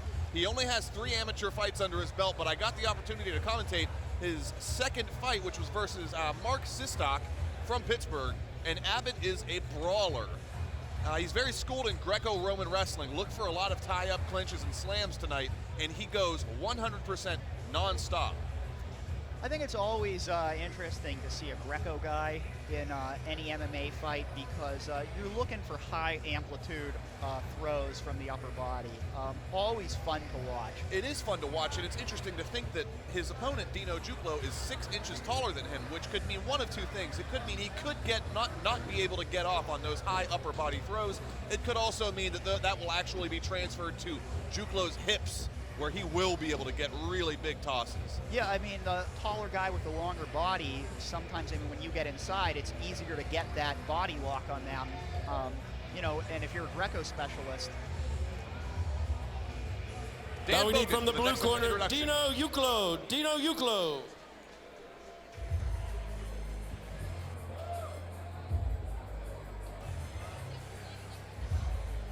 Dino Juklo coming out to a Coolio song from the 1990s hit, Dangerous Minds, starring Michelle Pfeiffer.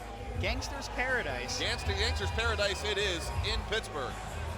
Juklo 6 inches taller than Abbott and coming from Renzo Gracie Jiu-Jitsu, 22 years of age. I'm very excited to see what's going to happen. Renzo Gracie Jiu-Jitsu always has a good show up at our Gladiators of the Cage events, and their fighters always fight with a lot of heart. I just can't wait to see what Riley Abbott does. I love watching him fight. I don't know. There's something about it. I hope that we get to see the Riley Abbott I saw the last time I called for him. He fought so hard in every round that in between the rounds, he looked like he was going to die in his corner. And, you know, I think the body shapes here make this an interesting fight. I mean, sometimes you just like to see guys with disparate shaped, you know, bodies go at it. It's just fun to watch. Very Japanese happening here. Juklo is above the cage with the top of his head right now. Very skinny in comparison to Abbott. Riley Abbott's a fighting guy, man. I don't know. There was a lot of controversy in his last fight. But first, let's send it over to our ring announcer, Dan Bogan, for the official introduction. Ladies and gentlemen, this next contest is in the Gladiators of the Cage Advanced Amateur Middleweight Division, calling for 3 3-minute rounds. Your referee, Chip Snyder.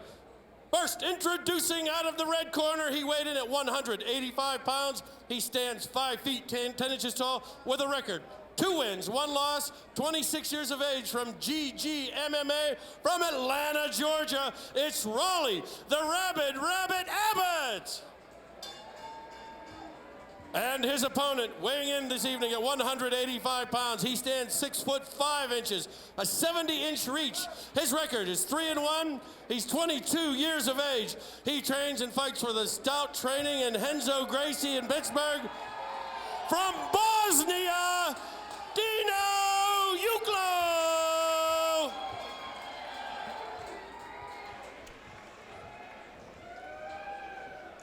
Round 1 starting up between Dino Juklo and Riley Abbott. Highly anticipated fight happening in the first tier amateur, advanced amateur rules here tonight. And here they come. Abbott already pushing up Juklo onto the fence, grabbing that upper body. Double overhooks. Good Nice punch to the face on the inside. Has Good the tie throwing. clinch. Oh my gosh, high knees. Abbott looking for that beautiful S-grip, Greco-Roman style, trying to get a hold of that upper body of Juklo. And Juklo with the takedown. never a good thing when a Henzo guy gets on top of you. Never count Rally Abbott out. I'm telling you, he's got heart. He is the Rabid Rabbit. I agree completely with that name. The Rabid Rabbit Abbott. Rabid Rabbit Abbott. Not only does it rhyme, but not many men are going to pick a small, ineffectual animal as their fighting nickname. But at 5'10", 185, he's certainly not a small, ineffectual animal himself. Rally Abbott don't care. Now, I have to say, Juklo right now had his back turned to the fence, which isn't really in his best favor for this ground and pound. No, and it looks like Riley Abbott is. He looks like he's landing more effectively from the bottom of guard than Juklo is from the top. Wow. I have to agree with you. That was a big right hand straight from the bottom. Dino, nice body head, a couple head shots. Not a lot of damage happening on either side with these fighters. There he is posting up, trying to land. Uses reacher, falling back to a leg lock. Wow, not a lot of leg locks here tonight. Falling back on the Achilles lock here. Abbott needs to sit on that leg. He needs to get up and try to sit on that foot. Now, only straight leg locks are allowed here in the amateur ranks. No twisting leg locks. You're not going to see any toe holds or heel hooks.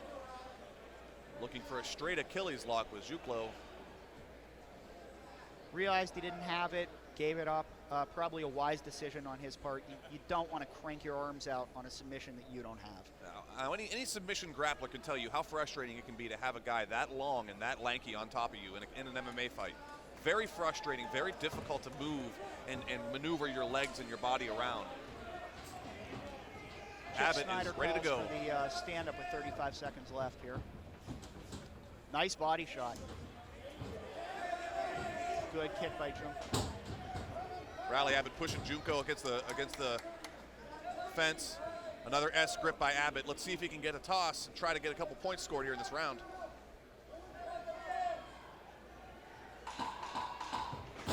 Wow, another good takedown by Juklo. Yeah, I don't think there's enough time here for him to really capitalize on that takedown, but still points nonetheless. A lot of heart shown by both fighters, but I have to give that first round to Dino. Yeah, I also would agree. He was the one who scored 2 takedowns. The striking from stand-up wasn't significant, or probably relatively even, but positional dominance by Juklo is probably going to give him around here. I have to wonder how that would affect Rally Abbott mentally, knowing that his bread and butter is his Greco game and his takedowns, and he just got taken down a couple times in his first round. Right off the bat, I mean, not having much success with his clinch work. Yeah, that can't feel good. When your primary game is takedowns and you end up getting taken down, your mindset can't be healthy there. Absolutely. I will say Abbott had a few good Muay Thai knees. He was able to get off a bit of a rhythm, but that was quickly stopped by Dino. Yeah, we'll see what his corners instructed him to do with round 2 here. I would say he needs to keep his back off that fence and kind of get a turn. Round 2 beginning. Dino Juklo and Rally Abbott. A touch of the gloves of the fighters. Abbott again going for that takedown in the clinch with his back against the fence right off the bat. Yeah, he keeps getting put in this position where his back is against the fence, and it's really going to be hard for him to hit any kind of Greco throw when your back is against the fence. And it appears that Dino may actually be able to take the back, or here is a full mount. Full mount. Big punches happening, and Rally turns and gives up the back. Not a good idea. That is what happens when you miss a Greco or judo-style throw here, and Chip Snyder watching closely in this position. I think Dino needs to watch those punches that were landing on the back of the head. This is real close to being stopped here. If he doesn't improve his position, it is over. Yeah. Abbott had no answer for the ground and pound of Dino. Very, very impressive performance tonight. Yeah, the thing is, I mean, I don't think Abbott is seriously hurt, but if you don't improve your position and you keep taking those unanswered shots, there's nothing the ref can do but stop the fight. Absolutely. Another win in the books tonight for Renzo Gracie Jiu-Jitsu. They've got to feel good about that. Yeah, I think, you can't look at that any other way. I mean, 2-0 for your school, that's got to feel good. Absolutely. Abbott looking a bit disheveled over the whole ordeal. I can understand the frustration, and he wasn't out, and he wasn't really hurt, but let's take a look at our instant replay and see how that all played out.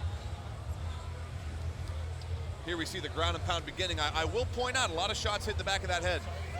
Yeah, you know, the thing is, the back of the head rule is somewhat subjective, and as long as the glove is touching part of the ear, it's generally going to be okay. Especially when the other fighter just shows you nothing but the back of the head. Yeah, you can't just turn and give up the back of the head and expect not to be hit. I understand that. Yeah, I mean, most of those shots are clean, and honestly, it's not like there is a tremendous amount of damage done. Absolutely. Let's go ahead and send it over to our ring announcer, Dan Bogan, for the official decision.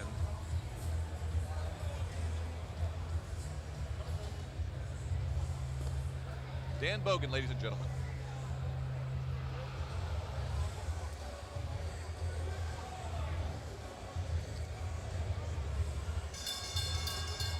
Ladies and gentlemen, your winner, after 43 seconds of the second round, a tap due to strikes, fighting out of the blue corner, Dino Uklo! Take it away, Katie. Great job dealing with your opponent's pressure. Can you tell us what was going through your mind when you got full mount? I just felt him getting really tired towards the end of the first round. He's really strong, but I was able to take him down and get on top of you, and I just finished him off with strikes. Is there anyone you'd like to thank tonight? I want to thank everyone at Style Training Pittsburgh, Renzo Gracie Pittsburgh. I couldn't get this win without him. I want to thank all my coaches, Mike Wilkins, Curries, Mike Warren Stout. Just thanks everyone for coming out and watching me fight. Congratulations. Give it up for Dino Uklo, the Bosnian Badman.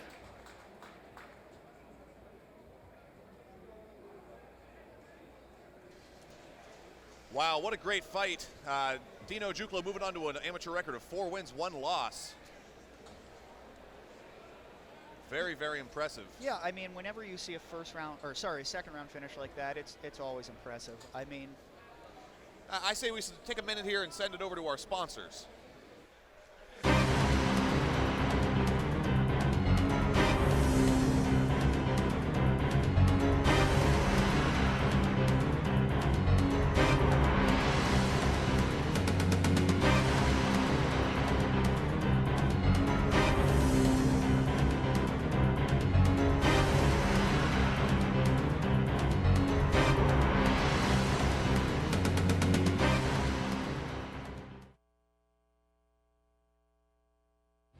Badass Pads, the new reusable motorcycle seat. Badass Pads use pressure-sensitive sticky gel to ensure no scratches, rings, or dents. Badass Pads also feature a gel and memory foam insert for maximum comfort. Application is easy. Simply remove the protective plastic and place on a clean, dry fender or rider seat. When done, replace the plastic and store for the next ride. Get your Badass Pad today. Available in 3 sizes at badasspads.com. Initiate countdown. 5, 4, 3, 2, 1, blast off. Introducing the new 2013 Yamaha Raptor 700R, the most powerful, best performing sport ATV on the planet. Now in 3 great models, all assembled in the U.S. and all ready to launch. Available at LoJack's Yamaha in Tarentum, 724-226-3727. Family owned and operated since 1956, Gillette Towing and Services are here for you. Our tow trucks operate 7 days a week, 24 hours a day when you need a tow. We offer hauling of heavy machinery and freight and can move oversized loads with escorts and cover all 48 lower states. Our excavation, demolition, and paving equipment can take care of any construction project you're working on, large or small. If your car needs repairs, we can handle mechanical as well as inspection and emissions. Call us today at 724-226-1222 or visit our website at rongillettinc.com. Coming into our 6th bout of the evening, let's take a look at the tail of the tape, Mike. this is a female amateur title fight here. Absolutely. Our amateur fight tonight is going to be Jenna Baldwin, 26 years of age, 5 feet 6 inches tall, weighing in at 145 pounds with an amateur record of 3 wins and 1 loss, taking on Jamie Driver, 24 years of age, 5 feet 8 inches tall, 145 pounds with an amateur record of 2 wins and 1 loss. Let's send it over to our ring announcer, Dan Bogan, for him to call From the red fighters. corner, cage side to the staging inspection area, Jamie Driver. Jamie Driver, cage side, please.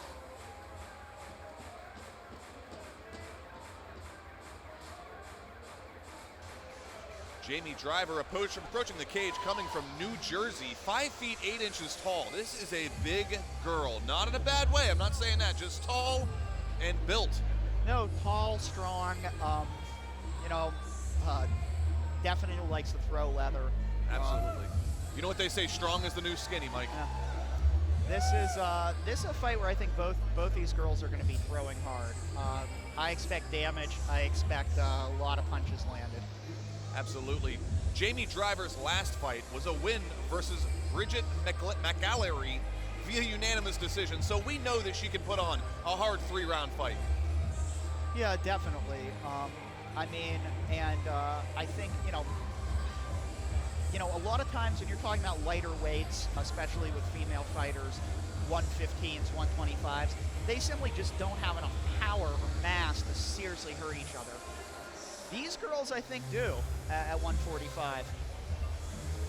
Absolutely, 145 pounds. I mean, there are a huge men's weight class that's 145 pounds. You see a lot of knockouts from the men at that weight. I can't imagine that it would not be the same with the women. No, and I mean, obviously, MMA is a weight-cutting sport. Neither of these girls weigh 145 pounds right now. They both cut weight to get there. They probably walk around north of 155, maybe 160. Absolutely. Nice, calm stroll into the cage by Jamie Driver. Very excited to see what kind of a show she can put on for us tonight. Dan Bogan to announce the next fighter. Blue corner, from the blue corner, we need Jenna Baldwin. Jenna Baldwin.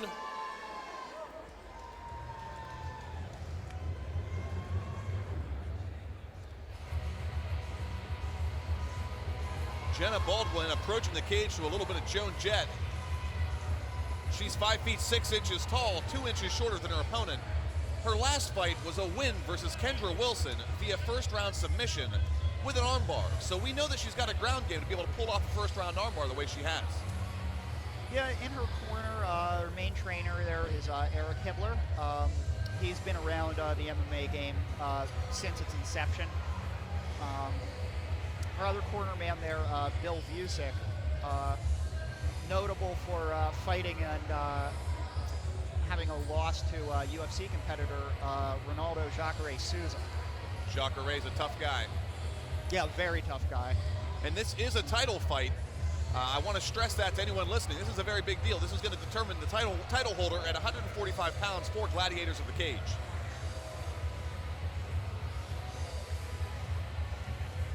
Jamie Driver's last fight being a unanimous decision win. I have to wonder what kind of a game plan she's planning on employing versus Jenna Baldwin. Baldwin having to tuck in some elastic strings on the bottom of her shorts. Yeah, I don't know if you saw that. It looks like she has some strings there, and they're making her take off her ankle guards here.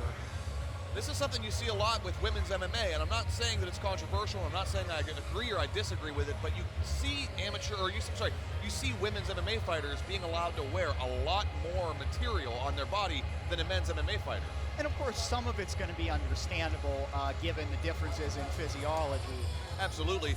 But there also is a difference in performance whenever you have someone that's covered in clothing and you're able to grip and hold on a lot better than if you were to be shirtless in very small shorts, and nice and sweaty and trying to wrestle. Sure, I'm not exactly familiar with the rule is there, and if you're not allowed to wear any ankle guards at all, or if those particular ones, the representative of the commission found something to be illegal about them. Now, I know there are a few different types of ankle guards that different people wear. It appeared that she had the ones that actually wrap around the bottom of the ball of your foot and give you extra grip, which are almost akin to wearing wrestling shoes, in my opinion. Yeah, I think, I don't know if that's the brand, but I know Hayabusa makes ones with a traction, almost like a rubberized sort of series of dots on the bottom that would absolutely give you extra grip. Absolutely. Also, anything that would be likely to cut your opponent would be a serious problem. Definitely. You can't come in here wearing something that has zippers or pockets or anything somebody's finger could get caught in. Let's send it over to our ring announcer, Dan Bogan, for the official introductions. Ladies and gentlemen, this is our amateur main event of the evening. And it's contested under advanced amateur rules, calling for 3 3-minute rounds. It's in the Gladiators of the Cage amateur female featherweight division, and it's for the vacant female championship of the world. First, fighting out of the red corner, she weighed in at 144 pounds. She stands 5 foot 8 inches tall. She has a record, 2 wins, 1 losses, 24 years of age. She fights for Shinji Tai out of New Jersey. From Pennington, New Jersey, it's Jamie, the Cookie Monster Driver! And her opponent weighed in this evening at 145 pounds. She stands 5 foot 6 inches tall. Her record is 3-1. 26 years of age. She fights out of Eric Hibbert's MMA. From Pittsburgh, Pennsylvania, it's Jenna Genocide Baldwin!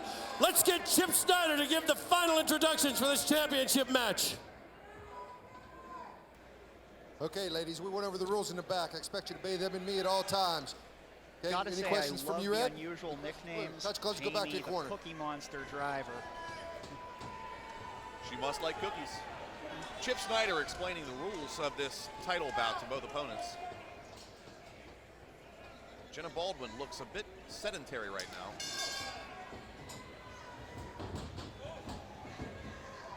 Driver comes out, lands a big kick, shoots, but Jenna able to reverse it and get on top immediately. Beautiful roll by Jenna. Nice roll through.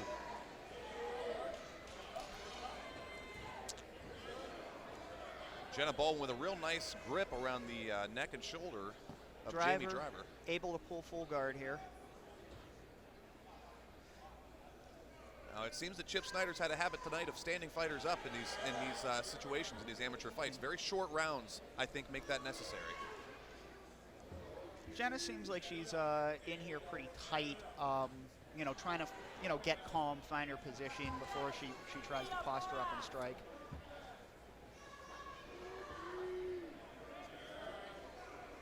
Jamie Driver in full guard. Not a whole lot of activity from either fighter right now. Nothing yet. And in these short rounds, I mean, you really have to make your will known. And there it is, Chip Snyder with the stand-up. Seems standard practice tonight. Short rounds equals fast stand-ups. I don't have a problem with that.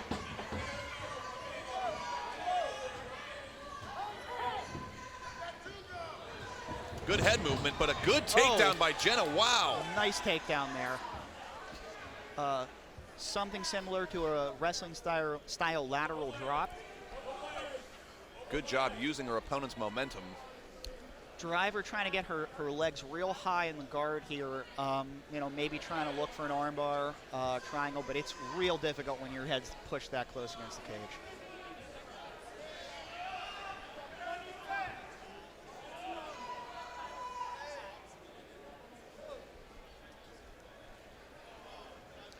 Looking for the sweep is Driver.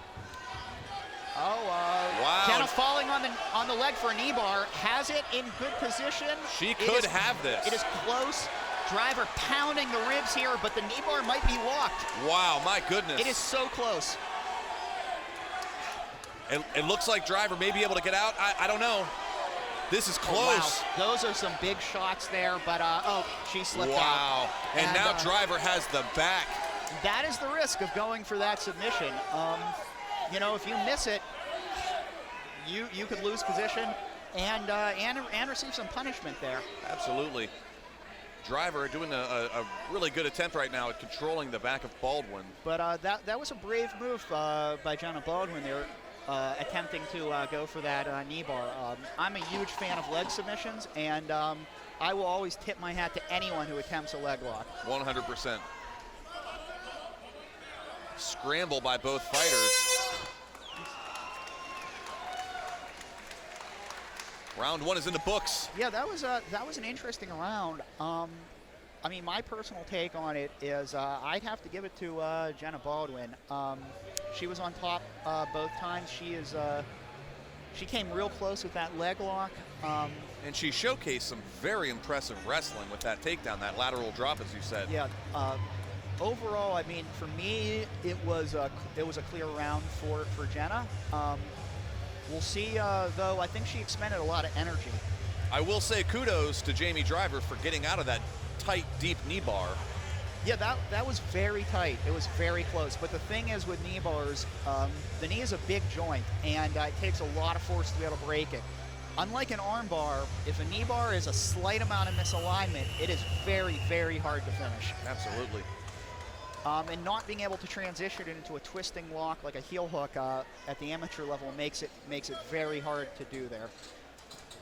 Coming into the second round, we've got Jenna Baldwin versus Jamie Driver. Jenna Baldwin in the black long capri pants, Driver in the short shorts. Driver looking like she's trying to hip toss here. Jenna's going to want to reverse it. Driver wins the battle. Beautiful reap. Gets a hip toss, and I think she really wants to unload on the head here, but Jenna getting the legs around the head, trying to get out of the position here. Maybe come out the back door. Yeah, Jenna Baldwin showcasing a lot of really good natural talent with her grappling. Very impressive. Driver really dishing out some ground and pound right now to Baldwin. Yeah, I mean, those shots against an unprotected face probably going to do some damage. But there she's trapping Baldwin's right arm with her legs. Oh, she's got her arm in a submission here. It is basically, it's a key lock done with the legs from a Keisakatami style position. Also makes it very, very available for ground and pound. And that she is out, although Driver still is on top. Yeah, Jenna is rolled out, but she's still on the bottom, and she is getting hit here. Wow, Driver's dishing out the punishment. Driver has her back. Looks like both hooks in, so she's going to be looking for this choke. Look for her to soften up her opponent with a few blows first. Yeah, I would not expect Chip to be standing this up anytime soon. Driver looks like she's in control here. Jenna just trying to survive. Turning sideways, escaping the choke, but going to mount. Driver in full mount, looking to unload some punishment. You know, but sometimes you got to pick the lesser of two evils. A whole minute and 15 seconds left in this round to hurt. Good roll by Jenna there. Wow. Great job getting out of danger. I have to say, Driver still looks like she's only a few chest moves away from taking the back of Baldwin. Yeah, I mean, they are in a position that can go one of two ways. Either Jenna is going to be on top and guard, or Jamie is going to take the back. And there it is. Looks like Jamie is taking the back. Very slick jiu-jitsu being performed here by Jamie Driver. She knew as soon as she passed Jenna Baldwin's right arm over her head, she had that back. And she's not playing around. Oh, yeah. My goodness. I would be looking closely at this for a stoppage if Jenna doesn't improve position or stop the hitting.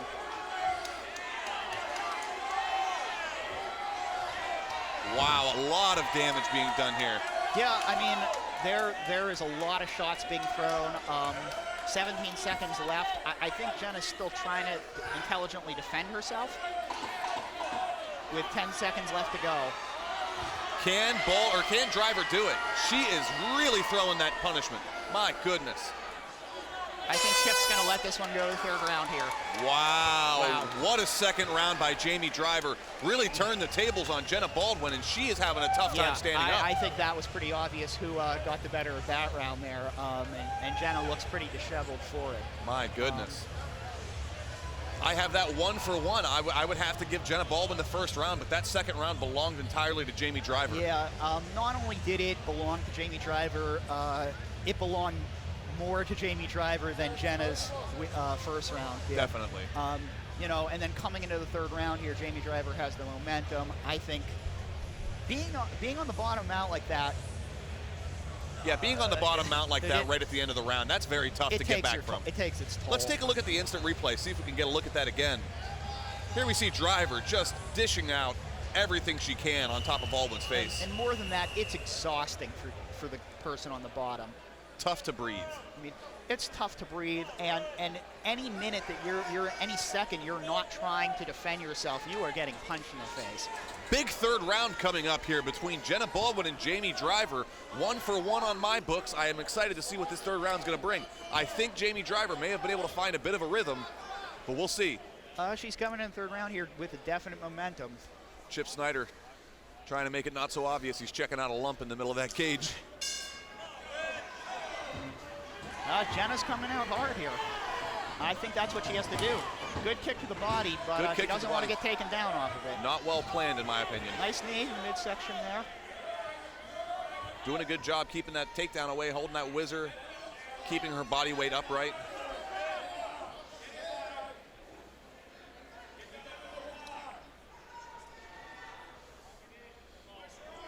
Both fighters jockeying for position up against the fence. Yeah, it looks like Jamie is trying to get that judo throw, but it's going to be hard whenever somebody's up against a cage like that. The leverage sometimes just isn't there for you. Very difficult. Also, Baldwin's doing a great job with that whizzer. See how she's controlling the right hip of Driver, making it really difficult for her to get any sort of leverage on Baldwin's upper body. She really is, and I mean, I think Jenna's scoring a little bit here with the knees more than Jamie, but it's close. I wouldn't be surprised if Chip separates them soon, though. I'm not going to lie. I'd like to see that. I want to see this play out.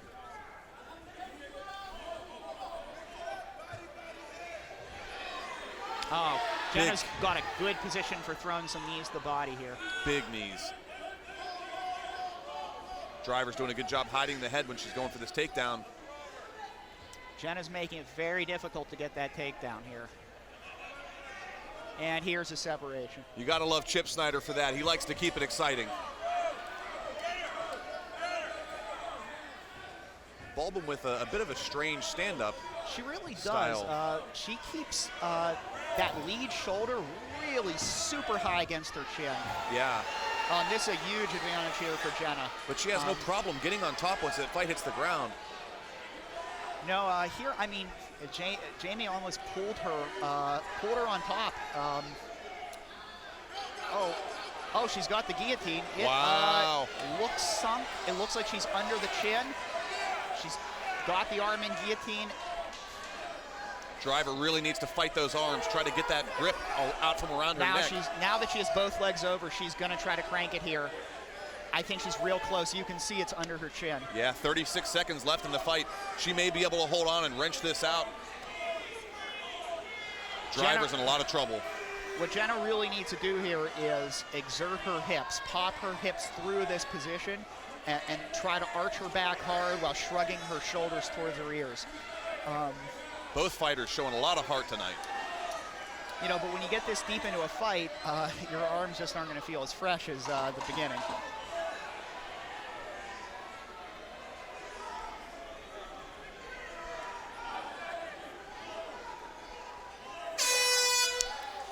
And that's the end of round 3.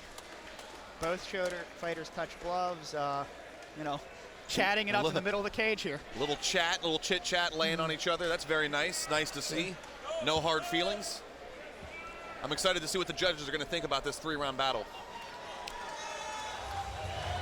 You know who Jenna looks like here? Starbuck from Battlestar Galactica. I thought you were going to say Starbuck from Moby Dick. I didn't know there was a Starbuck in Moby Dick, but I might not be as literate as you, Grant. Starbuck, I believe, is the first mate on the Pequod in the Herman Melville novel Moby Dick. Personally, so I have Jenna winning that last round. She was on top. She came out and landed one nice shot. So for my money, yeah, I mean, this is a very hard fight to determine who's going to take it. I think we should take a look at the instant replay, see if we can get any sort of an insight. So here Jenna rolls to her back with the guillotine with the arm in. Slick jiu-jitsu skills. Very slick. I was impressed by the jiu-jitsu skills of both women in this fight. It was pretty back and forth. I mean, I have no doubt that second round belonged totally to Jamie Driver, and I also have no doubt that the first round was Jenna Baldwin's with those tosses and the takedowns. This third is going to be the determining factor, and by the looks of that guillotine attempt, we may have our answer. I personally have it 2-1 for Jenna. I give her the first and the third round. I mean, Jamie Driver dominated the second round, obviously, but still only a 10-9 round. So we'll see what the judges think about that. A lot of submission attempts on the side of Jenna Baldwin.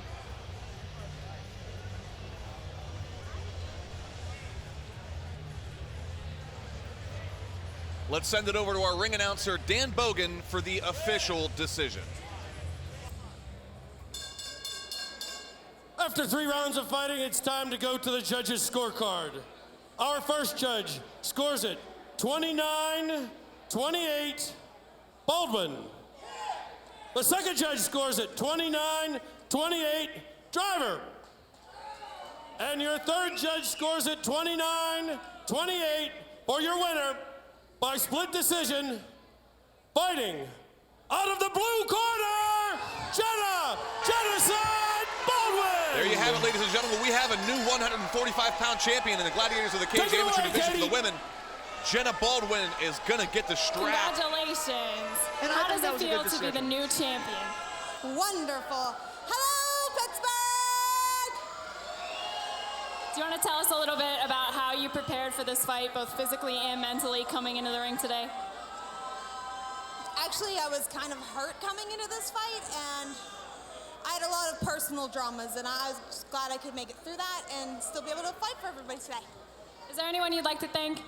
My trainer, Eric Kluber, Bill Vusick, Mark Schrader, my cheerleading family, Pennsylvania Storm, my family, my real family, and Anna Maria, just everybody. Congratulations. Good job. Ladies and gentlemen, let's hear it for both of these fighters, perhaps thus far, fight of the night. Give it up for Genocide Baldwin. Both fighters, give it up for both of them. Put the belt on that young ladies. Wow, what a battle that really was, Michael. What an amazing fight. Yeah, that was a really good fight. Honestly, much better jiu-jitsu on both women's parts than I expected initially. Yeah, definitely a great performance by Jenna Baldwin. Now she gets to take home that sweet, sweet piece of gold. I would also expect her to be going pro soon. You know, she looks like she's, pretty much ready for it. Coming up next, ladies and gentlemen, we're going to be having about a 15-minute intermission. We will be back right after that.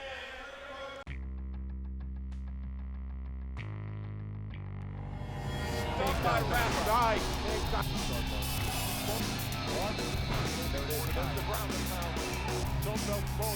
job. Oh, grand. That is auto. Put your head down there. There's what I wanted. Wow.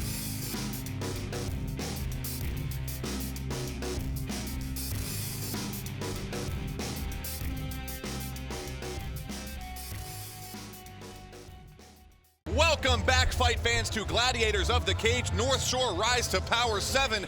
We are heading into our 7th bout of the night. This is the beginning of the professional competition. Starting off with fighters Dan Kakuta and Kyle Dunmeyer. Let's take a look at the tail of the tape. We've got Dan Kakuta, 35 years of age, 5 feet 11 inches tall, weighing in at 185 pounds, and he has a professional record of 0 wins and 1 loss. No reflection on his amateur career. Kyle Dunmeyer, 21 years of age, 5 feet 9 inches tall, 185 pounds as well, with the same record, 0 wins and 1 loss as a professional. Let's send it over to Dan Bogan, where he can call the fighters into the cage. It's time to start the professionals of Gladiators of the Cage. First calling cage side to the inspection area, staging area, Kyle Dunmeyer. Kyle Dunmeyer, cage side.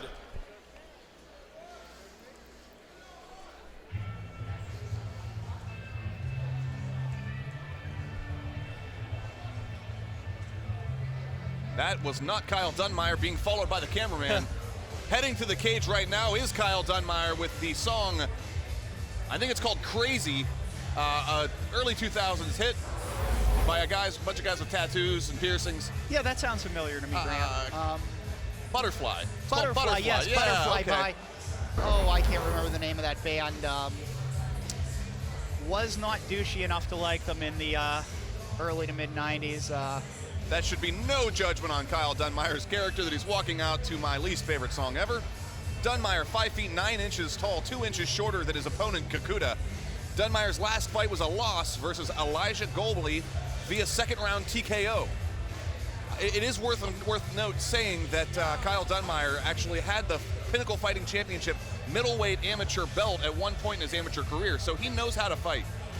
So that's a lot of experience there, and he's if he fought for an amateur title at 185, he's had a reasonable amount of experience and a reasonable amount of pressure on him. So, I mean, the professional ranks should be familiar at this point. Like, you know, being in a cage and fighting should be something he's comfortable with. Was it called Crazy Train? Crazy Town. Crazy Town. Crazy Town, yes. Oh man, this song used to get the girls pumped in the bar in 2003. Dunmire getting checked out by the ringside officials, making sure he has no razor blades hidden in his gloves. Face is nice and sloppy, greasy.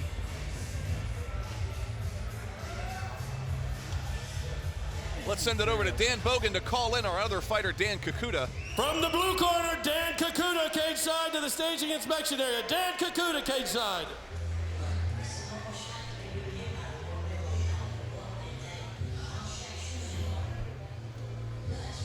Dan Kakuta making his way to the cage with some very sexual music. Very calm and relaxed fighter, it makes sense.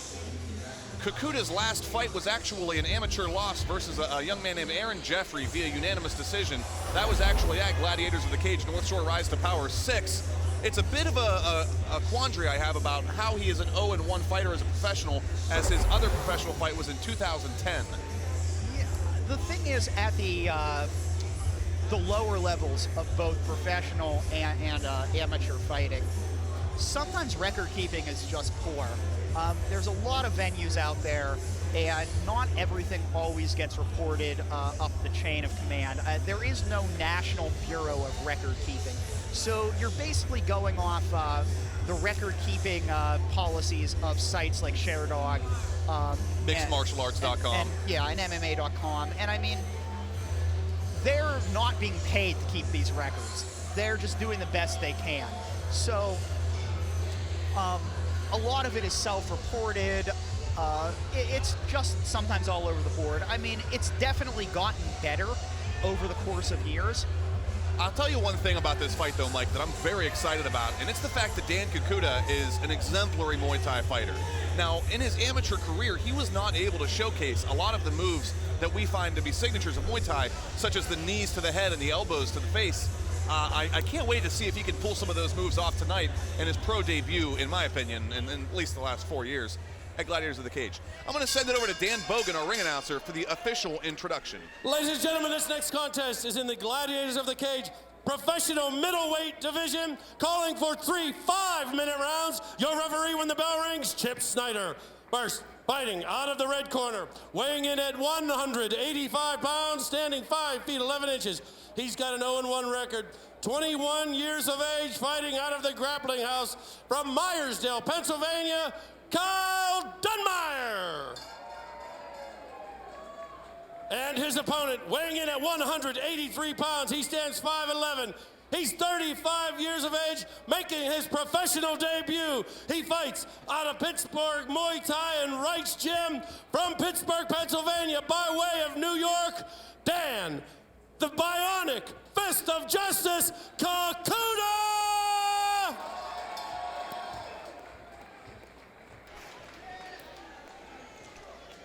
So yeah, as you were saying, I think the thing is the addition of kicks to the head, elbows, knees on the ground, etc. It means that a guy could be better at pro than he is an amateur sometimes. That's something you could actually see a lot as far as the amateur rules go. Head. Beautiful moves. It appears that Dunmire's looking really hard for a takedown on Kakuta, but Kakuta's trying to stop that effort. And boom. Huge Muay Thai knees there, huge. Go, my goodness! That was it is over. Vicious. Kakuta got the KO from the knee. My vicious. God. My God. Dan Kakuta has found himself as a professional fighter here tonight at Gladiators of the Cage. That knee was enormous. I mean, wow, what a perfectly timed knee, perfect angle cut. Kakuta is really impressing everyone here tonight. I mean, that was less than a minute. That had to have been. Oh, easily less than a minute. That was probably less than 30 seconds. Wow. Hey, let's take a look at that instant replay. I have to see that again. See how he... Skipping side knee right to the jaw. Notice Kakuta he stepped his left foot off to the side to throw that knee from an angle. Perfect technique to open up the side of the head and land that. I mean, Dunmire may have actually experienced as much of a shock to the head from hitting the ground after that knee as he did from the actual knee itself. and Kikuta showed no time wasted, just diving on and getting the quick finish. Yeah, that was an enormous shot. You know, looked absolutely brilliant doing that. Wow. And that's the thing. You know, if he was fighting an amateur fight right now, he would be disqualified for that. I think this is what he's been needing, you know, the whole time. You know, as a pro, he gets his hand raised. As an amateur, he gets disqualified. So that's the difference. Amateur sometimes ends up being a wrestle boxing contest, whereas the pro level, there's a lot more techniques that you can show off. Ringside officials are making sure Kyle Dunmeyer has enough in him right now to get up, and we'll have the announcement cutting the gloves off of Kyle Dunmeyer. Yeah, he took a hard shot, a series of hard shots, actually. I mean, it's a game of hurt, and nobody wants to see anyone get injured, but what a perfect performance by Kikuta. Let's send it over to our ring announcer, Dan Bogan, and have the official decision.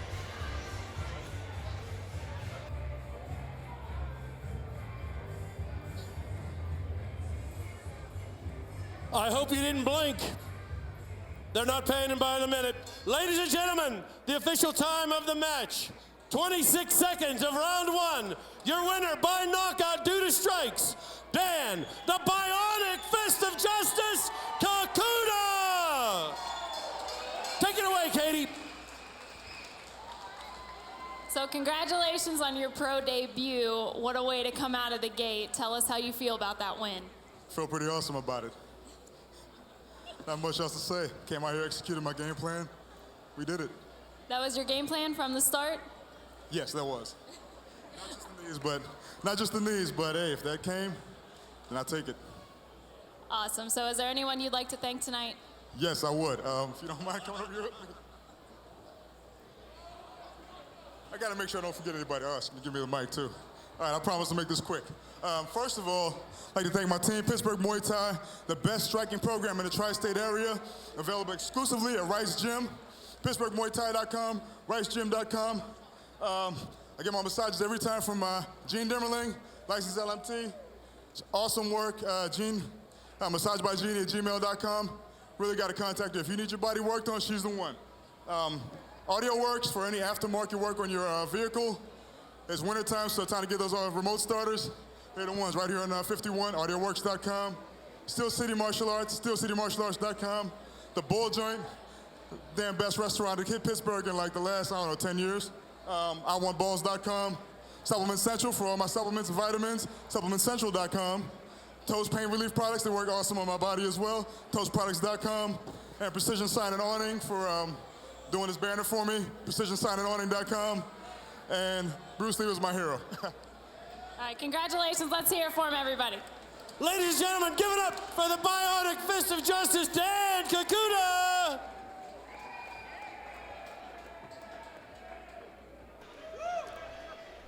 Wow, what a performance from Dan Kikuta. That was truly amazing.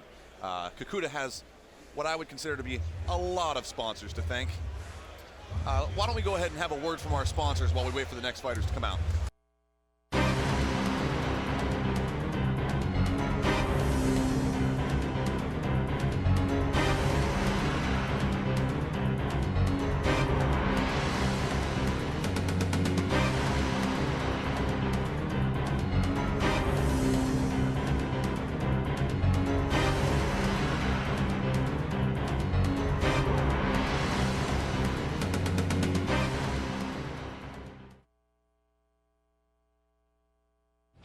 Badass Pads, the new reusable motorcycle seat. Badass Pads use pressure-sensitive sticky gel to ensure no scratches, rings, or dents. Badass Pads also feature a gel and memory foam insert for maximum comfort. Application is easy. Simply remove the protective plastic and place on a clean, dry fender or rider seat. When done, replace the plastic and store for the next ride. Get your Badass Pad today. Available in 3 sizes at badasspads.com. Initiate countdown.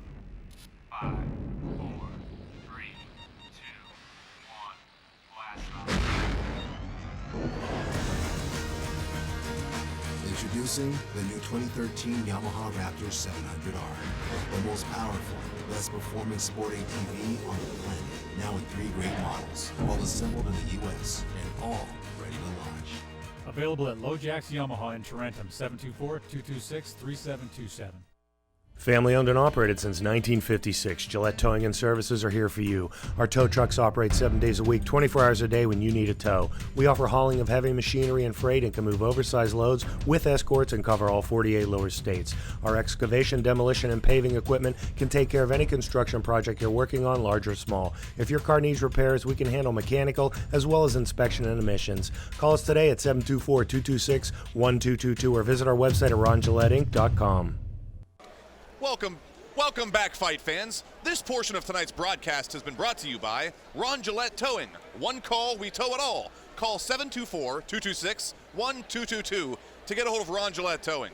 Morricone Funeral Home, FadedIndustry.com, an entertainment company, and StreamPittsburgh.com for all your Pittsburgh entertainment needs. Let's get a look at our tail of the tape for our next bout tonight. We've got a professional fight. We have Jessica Zomsic, 27 years old, 5 feet 8 inches tall, weighing in at 140 pounds, an undefeated 1-win, 0-loss record as a professional. She's taking on Stacy Segala, 23 years old, 5 feet 4 inches tall, 4 inches shorter than her opponent, 140 pounds, with a professional record of 1 win and 1 loss. Dan Bogan, would you like to call in the fighters, please? I sure would, Grant. Thank you. Calling to the cage for our first professional ladies MMA fight in Gladiator of the Cage history, Stacy Segala, cage side to the staging. Inspection area, please. Stacy Segala.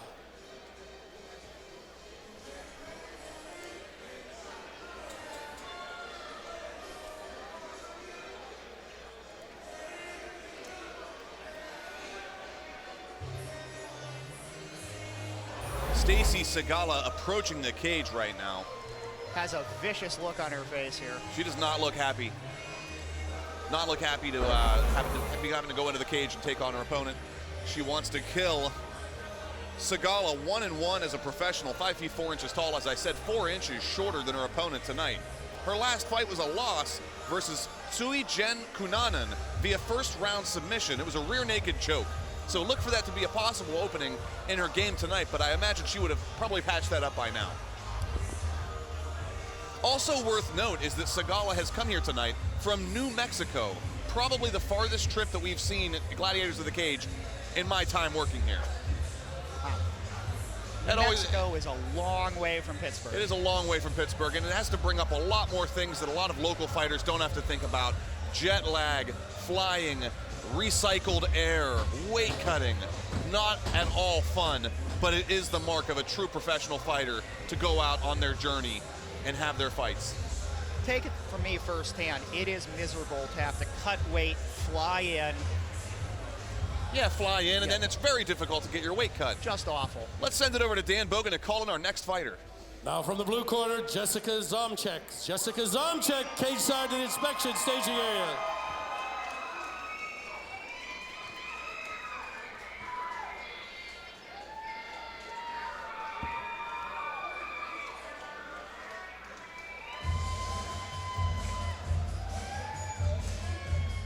Jessica Zomsic wasting no time making her way to the cage. It appears she was in the back getting herself real nice and sweaty before she entered the cage here tonight, which is a technique used by a lot of fighters. It gives them their skin a little bit of lubrication, makes it a little bit more difficult for their opponent to get a hold of them and grapple them to the ground. Yeah, I mean, in MMA, you don't see it as common. People coming into the ring or cage covered in sweat. Boxing, for many years, you rarely see a guy come into the cage and be dry. MMA, a lot of people are dry, you know, and it's probably a downfall of the sport being so new.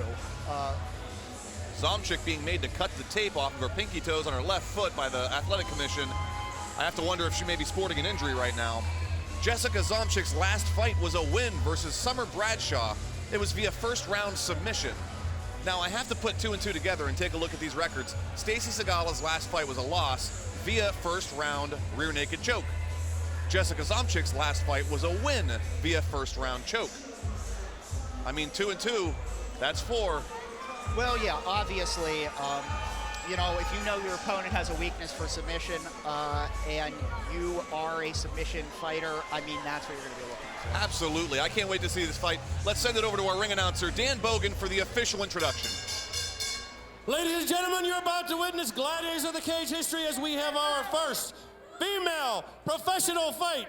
And it's in the Gladiators of the Cage 140-pound ladies division, calling for 3 5-minute rounds. We also want to greet everyone watching live on our streaming internet high-definition pay-per-view on gladiatorsofthecage.com. Thank you for joining us this evening.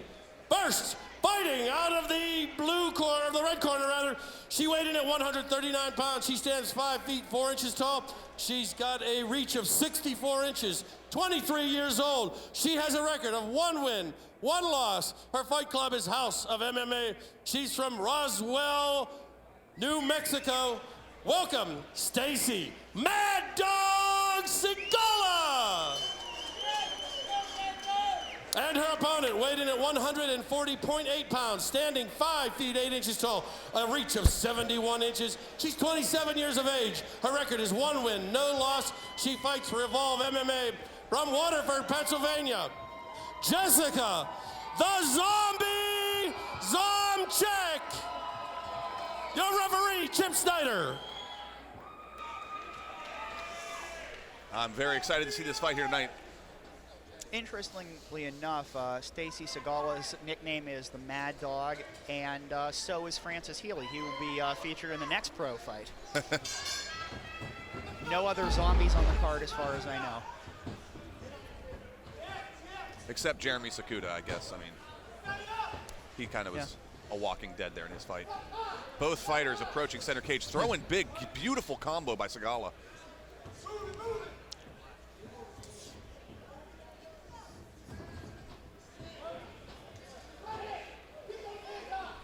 Very, very big reach advantage appears by Jessica Zomchik.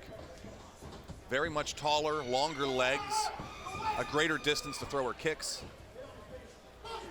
Both girls here are trying to sort of find their range. Elbow attempt by Zomchik. Big spinning back kick there by Sigala.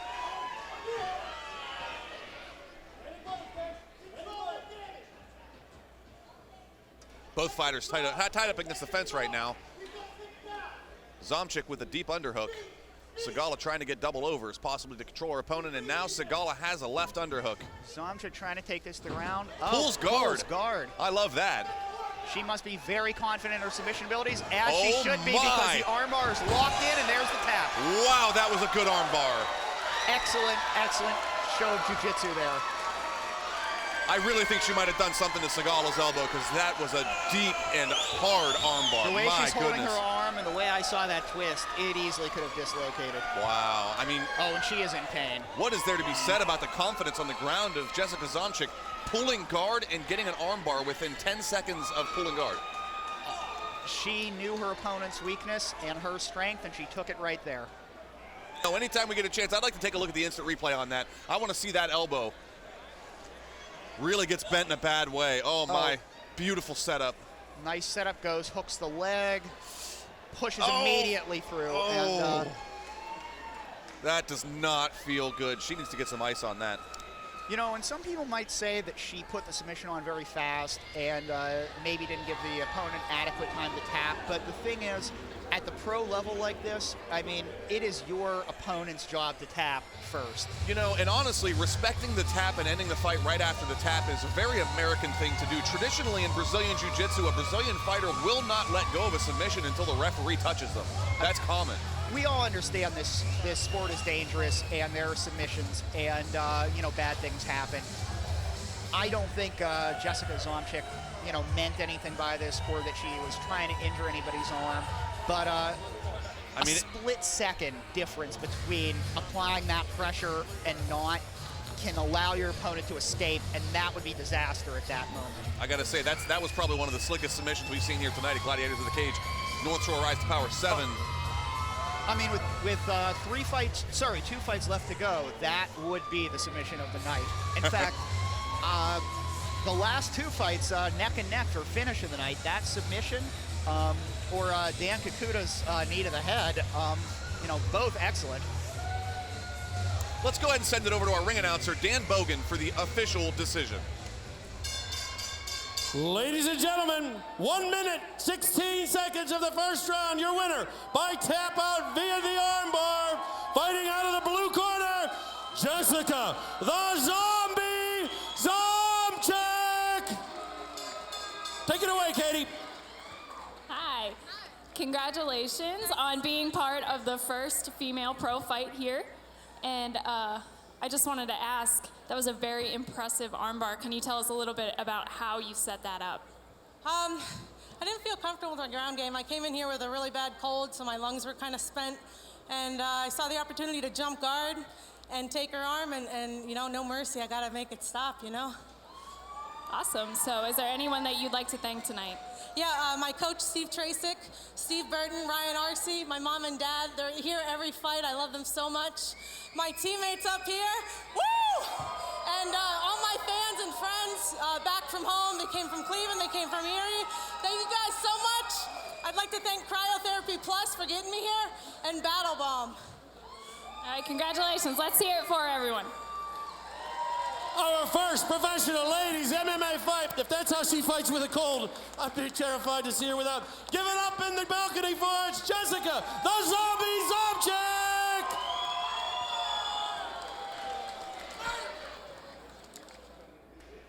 Wow, what an impressive performance here tonight by Jessica Zomchek. I think the whole crowd's a little bit enamored by that armbar. Very beautiful work. I'd like to take a moment to recognize these sponsors. This portion of tonight's broadcast has been brought to you by Stiller Motorsports, Craig Maz Pizza in Portage, Pennsylvania, Rockwater Energy, and First Class Energy. And now a word from some of our other sponsors.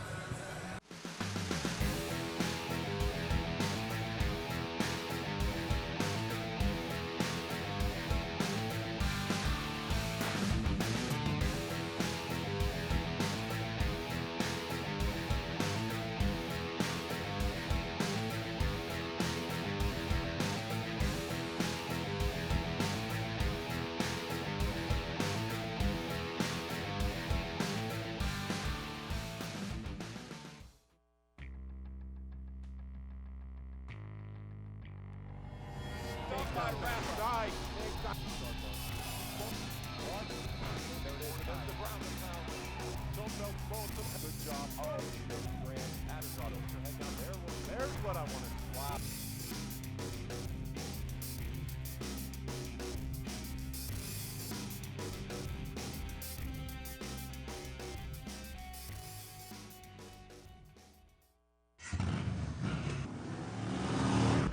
Where you gonna go when the night gets cold? When the stars are black and the ground is cold.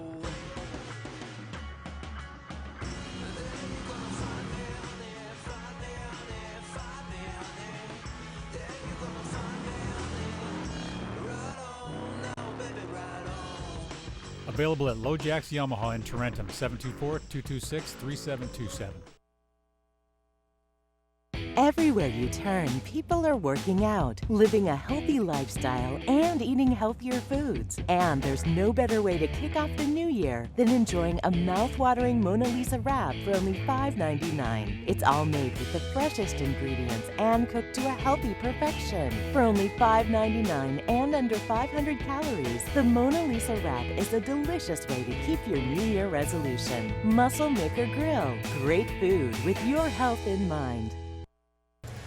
Welcome back, fight fans. This portion of tonight's broadcast has been brought to you by MDS Corporation, DeLuise Insurance Group, and Top Tier Mixed Martial Arts. Visit us on Facebook, Top Tier Mixed Martial Arts, located on Camp Horn Road in the north of Pittsburgh. Let's take a look at our tail of the tape for our second to last fight of the night. We've got Francis Mad Dog Healy, 25 years of age, 5 feet 8 inches tall, weighing in at a svelte 145 pounds, a professional record of 3 wins and 2 losses. He's taking on Manny Milan, 30 years of age, 5 feet 8 inches tall, 145 pounds, with a professional record of 2 wins and 3 losses. Let's send it over to our ring announcer, Dan Bogan, to call in our fighters for the next bout.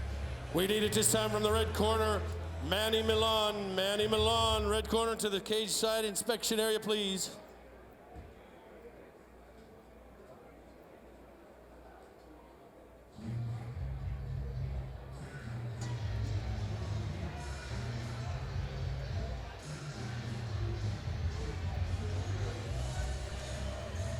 I believe Manny Milan is on his way to the cage right now. I think this is Jimi Hendrix, All Along the Watchtower. Jimi Hendrix cover of All Along the Watchtower, originally sang by Bob Dylan. Bob Dylan, that's right. George, no, I almost said George Zimmerman. What's his real name? It's Zimmerman. It is Zimmerman. It's not George Zimmerman. Francis? Is it Robert Zimmerman? Robert Zimmerman, that's it. Yeah, George Zimmerman's an entirely different person, and we're not going to talk about him.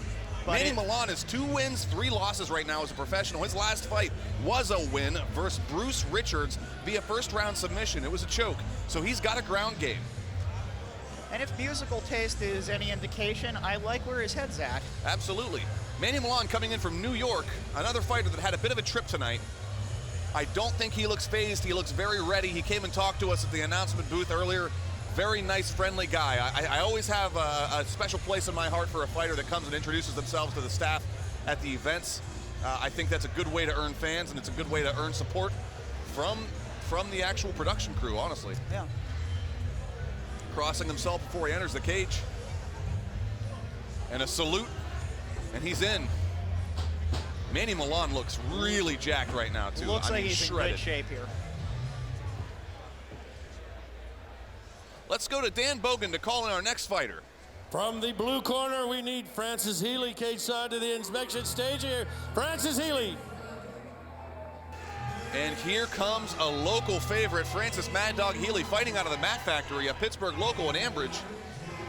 Francis Healy is coach now of Penn State New Kensington Wrestling Club. Excellent wrestling pedigree. Started with Mad Dog MMA, moved on to the Mat Factory now. You can see Ed Vincent in his corner. He's the large man there. He is a Walt Bayless black belt. Oh, wow. Healy walking into some new school Johnny Cash when he started singing everybody else's songs. There he's hugging Dom Mazzata, who's unfortunately did not get to fight tonight. Gave a hug to our new UFC fighter, Chris Dempsey. Getting the grease, getting ready, looking good. Both fighters relatively the same in size, same height, very similar in their records. Francis Mad Dog Healy's last fight was a loss versus Josh Baker via unanimous decision, and we know he can fight for a full 15 minutes. Yeah, absolutely. I don't think Francis's conditioning could ever come into question here. Absolutely, just the sheer nature of being a collegiate wrestler. This is a guy running a collegiate wrestling program. He knows what cardio is, and he knows how to attain it. Yeah, he's in shape, and he's ready to go.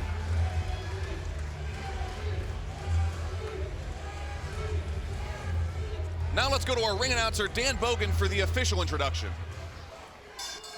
Before this next event, ladies and gentlemen, we want to thank CutN'Run Productions for handling the productions for tonight's pay-per-view on the internet, as well as you can order the replay all week, and eventually it'll be on YouTube. All that production is courtesy of CutN'Run Productions, and we thank you for that.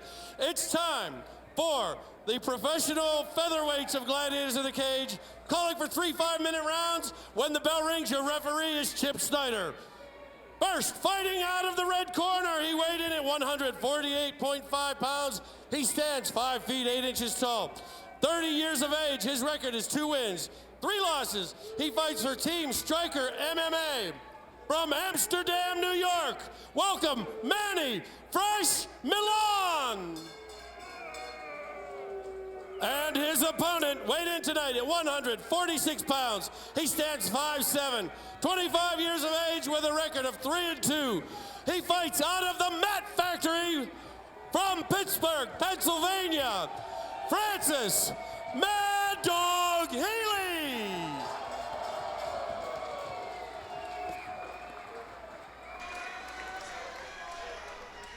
Referee Chip Snyder signaling to the judges they are ready, and so are the fighters. This portion of tonight's broadcast is brought to you by StreamPittsburgh.com for all your Pittsburgh entertainment needs. Oakmont Truck Rentals and Tough.tv. Visit Tough.tv.com. Both men look really fast here. Quick guys. And despite Francis's wrestling pedigree, I do know he likes to brawl. He's got very good straight punches, and his lateral movement right now is not lacking. Nice kick. You could hear that across the cage.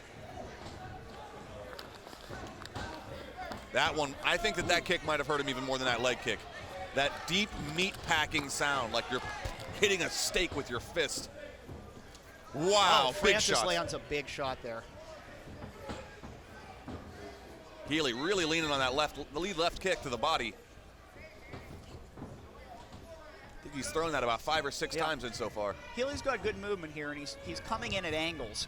He's charging at an angle, throwing a few quick strikes, and then moving back out. The Mad Dog, another left kick. I've noticed he's throwing that left kick, and then he's coming in with a big 2-punch combo. Now he's coming into wrestling mode. Good job pulling out the foot and ankle of his opponent. Manny Milan trying not to get to his back. Manny Milan doing a good job controlling the hips right now of Healy, getting a little bit of separation, but it might be to no avail. Francis is a tough guy to get off you once he's on top. Healy putting a lot of pressure on his opponent right now. Might be bowling over Milan. Attaining a full mount, possibly. Looks like he's going to be moving off to side control if he can here. He's in sort of a loose half guard position. More firmed up now. Look for Healy to perform some ground and pound on Manny Milan right now. But a lot of guys now are favoring being in the top of half guard as a striking posture, as opposed to even full mount. Absolutely, it really gives you the opportunity to control your opponent's hips. And as you know, if you control your opponent's hips, you control your opponent. It really does. The thing about mount is you have limited offense. Everybody knows what's coming, and sometimes a guy can dismount you pretty easily. It is hard to get out of a good half guard when somebody just has their legs clamped on you. Healy looks like he's taking the back of Milan right off the bat. He's got that arm. It looks like it might be under the chin here. We've seen one submission so far tonight of this style with no hooks in. Milan appears very game. He's fighting the hands, doing a good job, keeping him at bay. Milan's staying calm. I mean, not letting him get that choke sunk. We've got 2 minutes left in this first round. Let's see how it goes. That forearm keeps sliding in and out from under the neck. Healy just working on softening up Milan. Good use of the elbows by Healy. Yeah, excellent here. And landing, a little bit of leather to the face. Oh, and there's the choke. That is across the jaw. That's not a choke, that's a crank. That is a neck crank jaw lock here. That takes a tough guy to hold on through that. Healy's let it go. Sometimes it's a matter of, do you want to hold on to something like that and possibly gas your arms out when you don't know if you're going to get the finish? Yeah, it shows a lot of jiu-jitsu experience there. I mean, sometimes you don't have it, and just cranking it harder is not going to make it work. All you're going to do is gas your arms. Milan fighting the hands of Healy right now. Healy, good job getting in that right hook.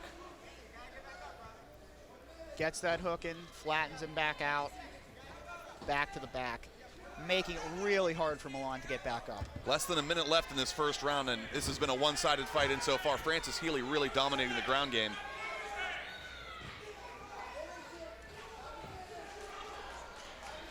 Milan utilizing the thickness of Healy's right glove for a minute there to hold on to his arm.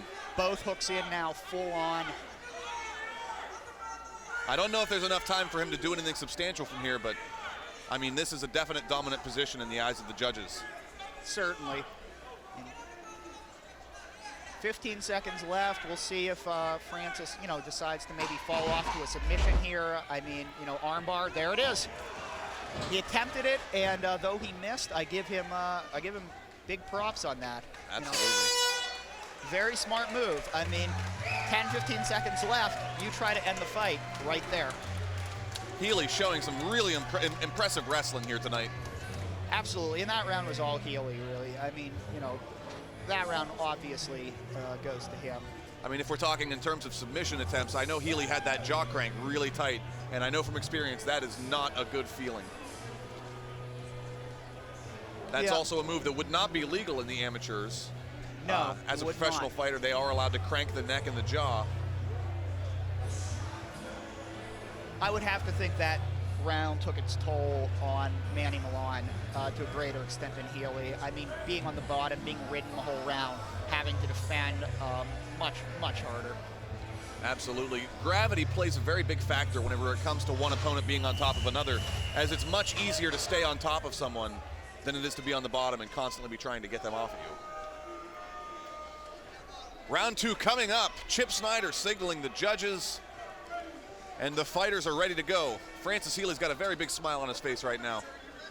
Francis Healy looks like he's enjoying himself out here, finding his pace. Let's see what happens. Level changes by Manny Milan, trying to find his way in. Flicking head kick by Healy. Big leather being tossed by both fighters right now. Oh! Wow. Milan lands, briefly drops Healy. Caught Healy clean on the face.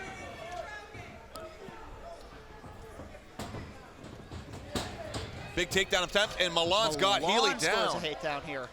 Healy's right back up. Healy gets right back up. Very hard to keep a wrestler of his caliber on his back. Good job by Milan to attempt that takedown, have Healy stand right back up and immediately break and get a distance. Another takedown attempt by Milan. Another takedown attempt, and he's deep. I would have to say that's 2 takedowns for Milan just now. Healy has that wizard grip and stands back up and uses his wrestling to counter that. That was really, really nice wrestling there. Very slick. Goes right back to the position we saw him in throughout the majority of round 1. Not where Milan wants this fight. And this is a wrestler style right here, grinding, constantly weighing on him, and now he's got that tight. It's not under the jaw, oh, but and it's it's tight over. enough. It is over. Francis Healy wins via rear naked choke in the 2nd round. Francis Mad Dog Healy just simply out-grappled his opponent tonight. Very impressive performance tonight by Healy. Just too much wrestling, too much jiu-jitsu.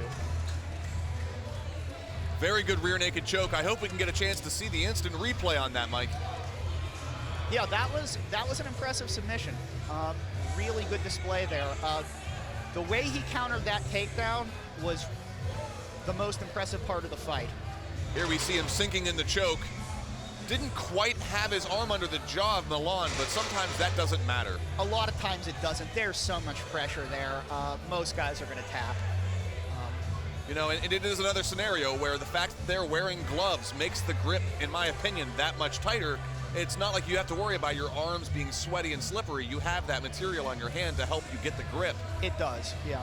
And Healy keeping that top arm back behind the head so that Milan couldn't grab it and lever it down to release the grip. Milan, instead of grabbing the arm, actually threw a couple of punches, a couple shots at Healy. I have to wonder if that was the best game plan. But it is what it is, and the result is here. Both fighters being very cordial to each other. I love seeing that.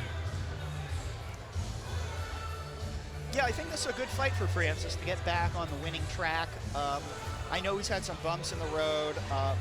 His last fight, his fight against Kama Worthy. But, you know, he's still a young pro, and it's a learn-as-you-go process. I think this really highlighted some of his strengths. Francis Healy receiving a congratulations by Dominic the Honey Badger Mazzata, who was supposed to be our main event this night. Let's go to our ring announcer, Dan Bogan, for the official decision. Ladies and gentlemen, at 1 minute, 19 seconds of round 2, the match came to an end via rear naked choke for your winner, fighting out of the blue corner, Francis Mad Dog Healy. Katie, take it away.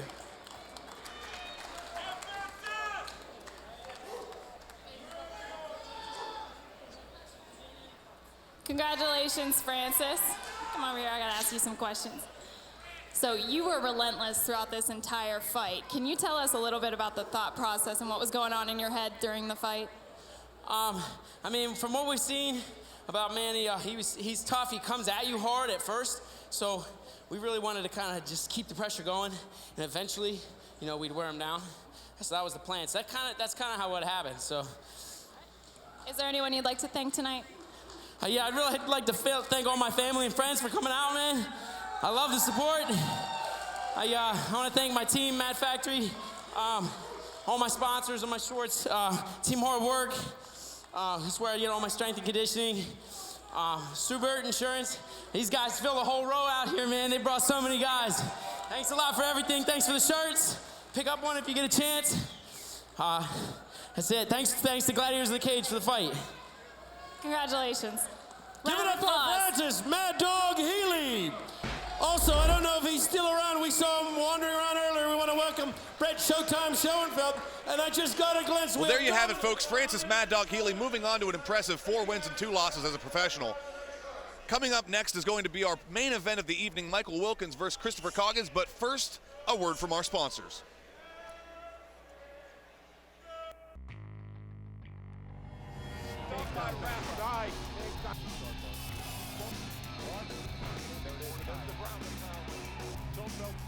Good job. Oh, Grand Addis Auto. Head down there. There's what I wanted. Wow.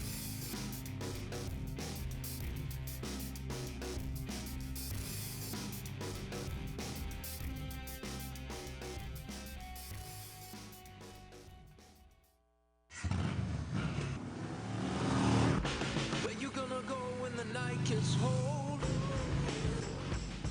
When the stars are black and the ground is cold.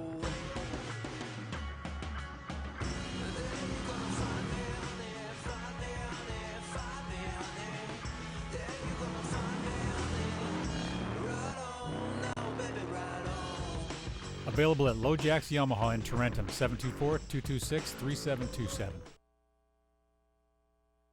Everywhere you turn, people are working out, living a healthy lifestyle, and eating healthier foods. And there's no better way to kick off the new year than enjoying a mouth-watering Mona Lisa wrap for only $5.99. It's all made with the freshest ingredients and cooked to a healthy perfection. For only $5.99 and under 500 calories, the Mona Lisa wrap is a delicious way to keep your New Year resolution. Muscle Maker Grill. Great food with your health in mind.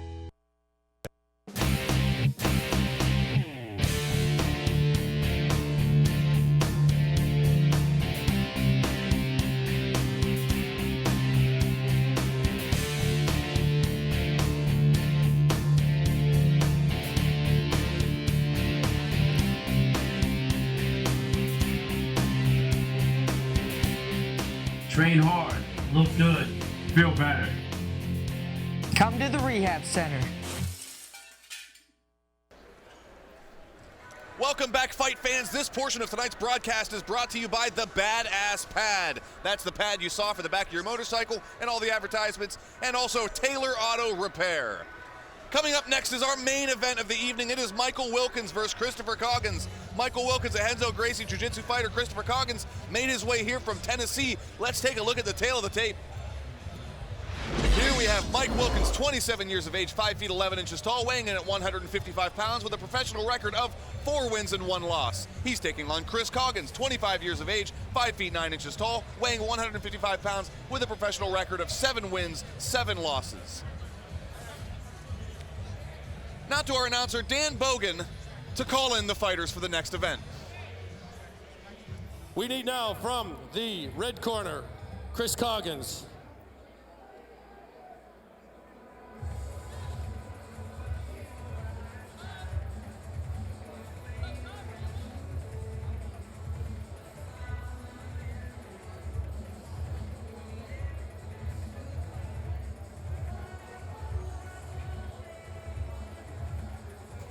Chris Coggins making his way to the cage, getting a little slap around from his cornerman. As we said before, a lot of times guys don't want to feel the first punch of the night once they step in.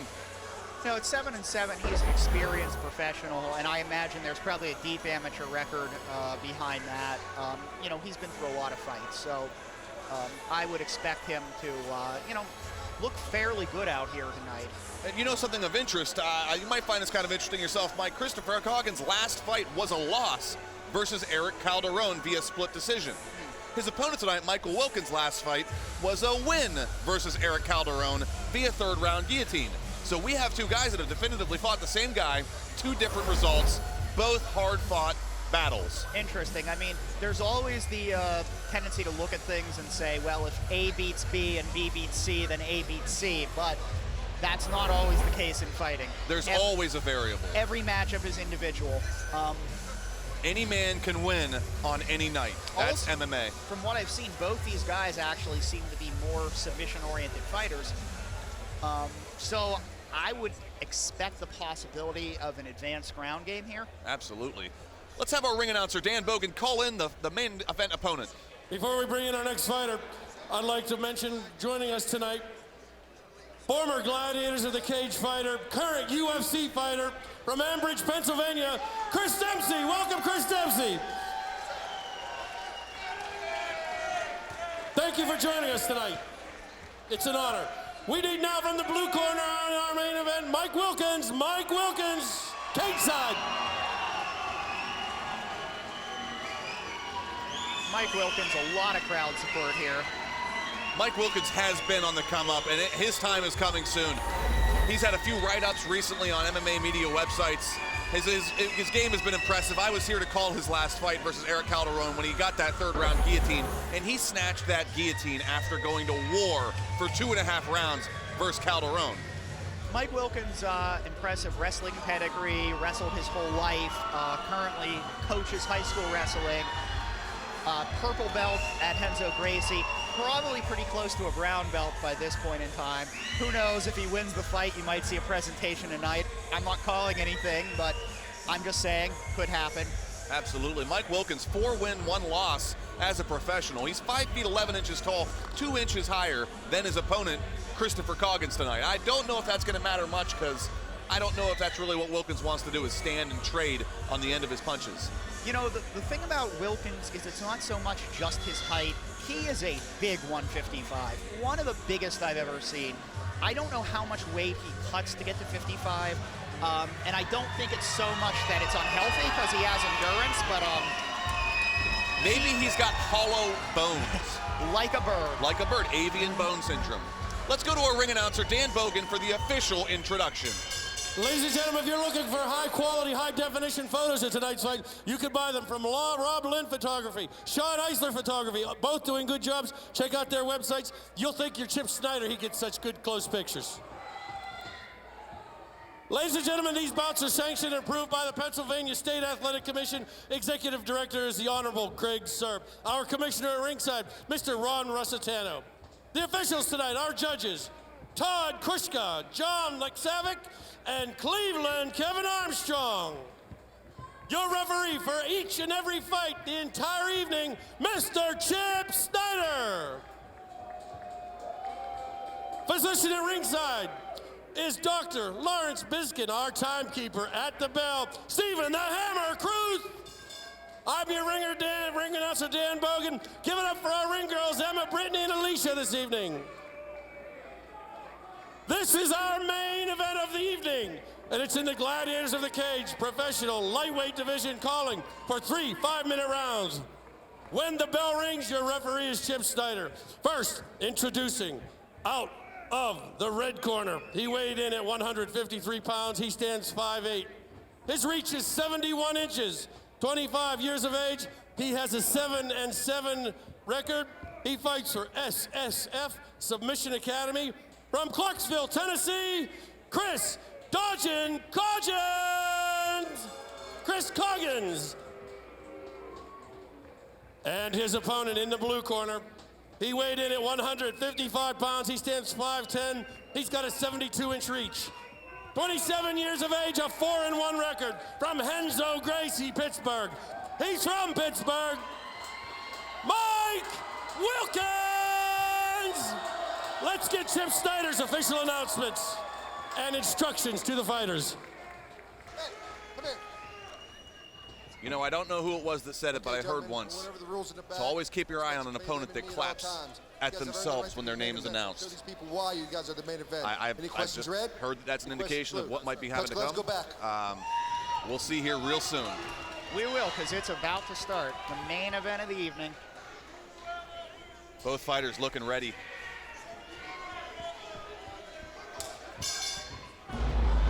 Glove touch. A lot of movement by Coggins, a lot of footwork already. And we'll see if, you know, this has a lot of stand-up at all, or both men just really want to go to the ground. Big, powerful kick by Coggins. Very fast movement.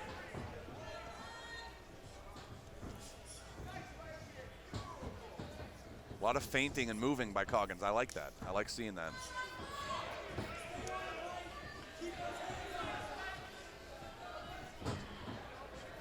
But I think this is something you're going to see from more experienced pros, is there's going to be a little bit more feeling out process, especially guys with this kind of style. You know, neither of them are like bullies. They're not guys who rush out and just try to club.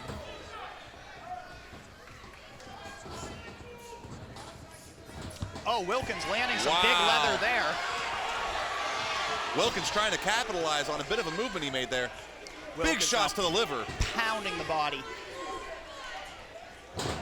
Uppercuts, body, head, over and over again. And he's got the cardio to keep this up. Real big uppercut there. Beautiful dirty boxing by Wilkins. Very close to that trip. Very nice transition to that trip setup. Didn't work that time, but that was really, really nicely done. Coggins' game plan needs to be to get a little bit of distance, a little bit of separation. Coggins got caught there on the way in, shakes it off. There's no doubt Christopher Coggins is a tough opponent. With 7 wins and 7 losses as a professional, he's been around the block. He's tough, but I think the thing is here, he's going to find Wilkins' range and pretty much superior size and maybe strength to be very hard to deal with. I think Coggins just needs to get into a rhythm, but Wilkins is not letting that happen. No. Oh my, Wilkins is this going to be it? And can Coggins hold on? I think this fight is very close to being stopped. I don't know, he's protecting. Snyder. He's intelligently defending himself. Pushing the head, oh, and it is over. And that is it. Wow, Mike Wilkins pulls off the win in the first. What an amazing performance by another Renzo Gracie Jiu-Jitsu fighter here tonight. Big win there. Big win for Renzo Gracie Jiu-Jitsu Pittsburgh today. Wow, Wilkins opened up a big cut over the right eyebrow, Coggins. I think it was just, Wilkins is just considerably bigger and stronger here at 55. I mean, Mike Wilkins is a UFC-sized 155er. He, you know, like when you see some of these UFC-sized guys like Benson Henderson or something, that's the size that Mike Wilkins is. Sometimes you look at what weight they weigh in at and then what they look like in the ring, and you are just amazed that that much man can fit into that weight class. And that's, you know, one of the reasons he won here, because weight cutting itself is its own art and its own skill. Absolutely. I can't wait to get a look at this instant replay. What an amazing finish here by Wilkins. I've never seen Mike Wilkins pull this before. I mean, he is just going crazy with his strikes. Yeah, I think the thing is Wilkins' hands, Wilkins' strikes look better than we've ever seen them. I think he's finally starting to gain some confidence in those strikes. You know, he was a wrestler who adapted himself to jiu-jitsu and definitely found a niche there. But I think now he's bringing striking to bear. You know, so his pro career looks like it's taking off. I mean, he could be at higher levels any day now, any time. Just unrelenting in his ground and pound after he dropped Coggins. Really, really impressive finish. You know, I thought by the look of Coggins' right foot pushing on the hips, that might have constituted an intelligent defense to the referee, but I suppose I am wrong. Let's send it over to our ring announcer, Dan Bogan, for the official decision.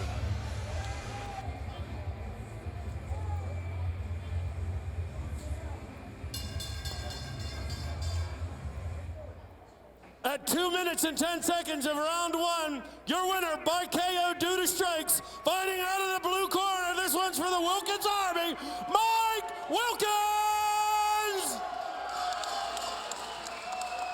To you, Katie. Wow. Wow. What an incredible win. Can you tell us a little bit about what was going on in your mind during the first part of that fight? Well, yeah, first came out with a lot of pressure on me tonight, you know. Unfortunately, a good friend of mine, Dominic Mazzata, his fight got canceled. But his misfortune was kind of like a good thing for me because I got to step up to be the main event. In that first round, I just wanted to put some of my new tools to work. Everybody who's seen me fight, they know me as a grappler, not a striker. So I kind of wanted to prove to myself that I can strike. I believe you did. Is there anyone you'd like to thank tonight? Yeah, first off, I want to shout out Henzo Gracie, Pittsburgh, Stout Training Pittsburgh, Yinzer Scrap Pack, all my training partners, my sponsors. Hey, everybody come hang out with me down Gus's in Lawrenceville. Shout out to Soltis Design for making my shorts. Pit First Nutrition for giving me the supplements that I need to go hit 2-a-days. Also, lastly, shout out to Katie Jones. But lastly, I want to wish a happy birthday to my sister Alexis. This one's for you. Thank you. Congratulations. Let's hear it for him, everyone. Okay, Mike, you fought for Gladiators of the Cage now, what, 3 times or something? 3? What do you think? You ready for a title shot now? Yeah, I think I'm the man for the job. 155 title? Yeah, I think I'm the man for the job. Come in here, 3-0, 155. What do you people think? You think Mike's ready for the title? 155 title! Let me hear it, come on! March, brother. Thank you very much, thank you. Thank you. And thanks Gladiator of the Cage for putting on these shows down here so close to my house, so that way all you guys can pack it and we kill it just like we did tonight. Thanks, everybody. March, title fight for Mike Wilkins. Ladies and gentlemen, Robert Joseph and your winner of the main event, Mike Wilkins! Gladiators of the Cage, thanks you for coming out this evening. Please travel safely. Do not forget our after parties at McFadden's. Vince Brasco, you're in for trouble. Thank you for supporting local MMA. Have a Merry Christmas. Drive safely. We'll see you in March. Good night. God bless.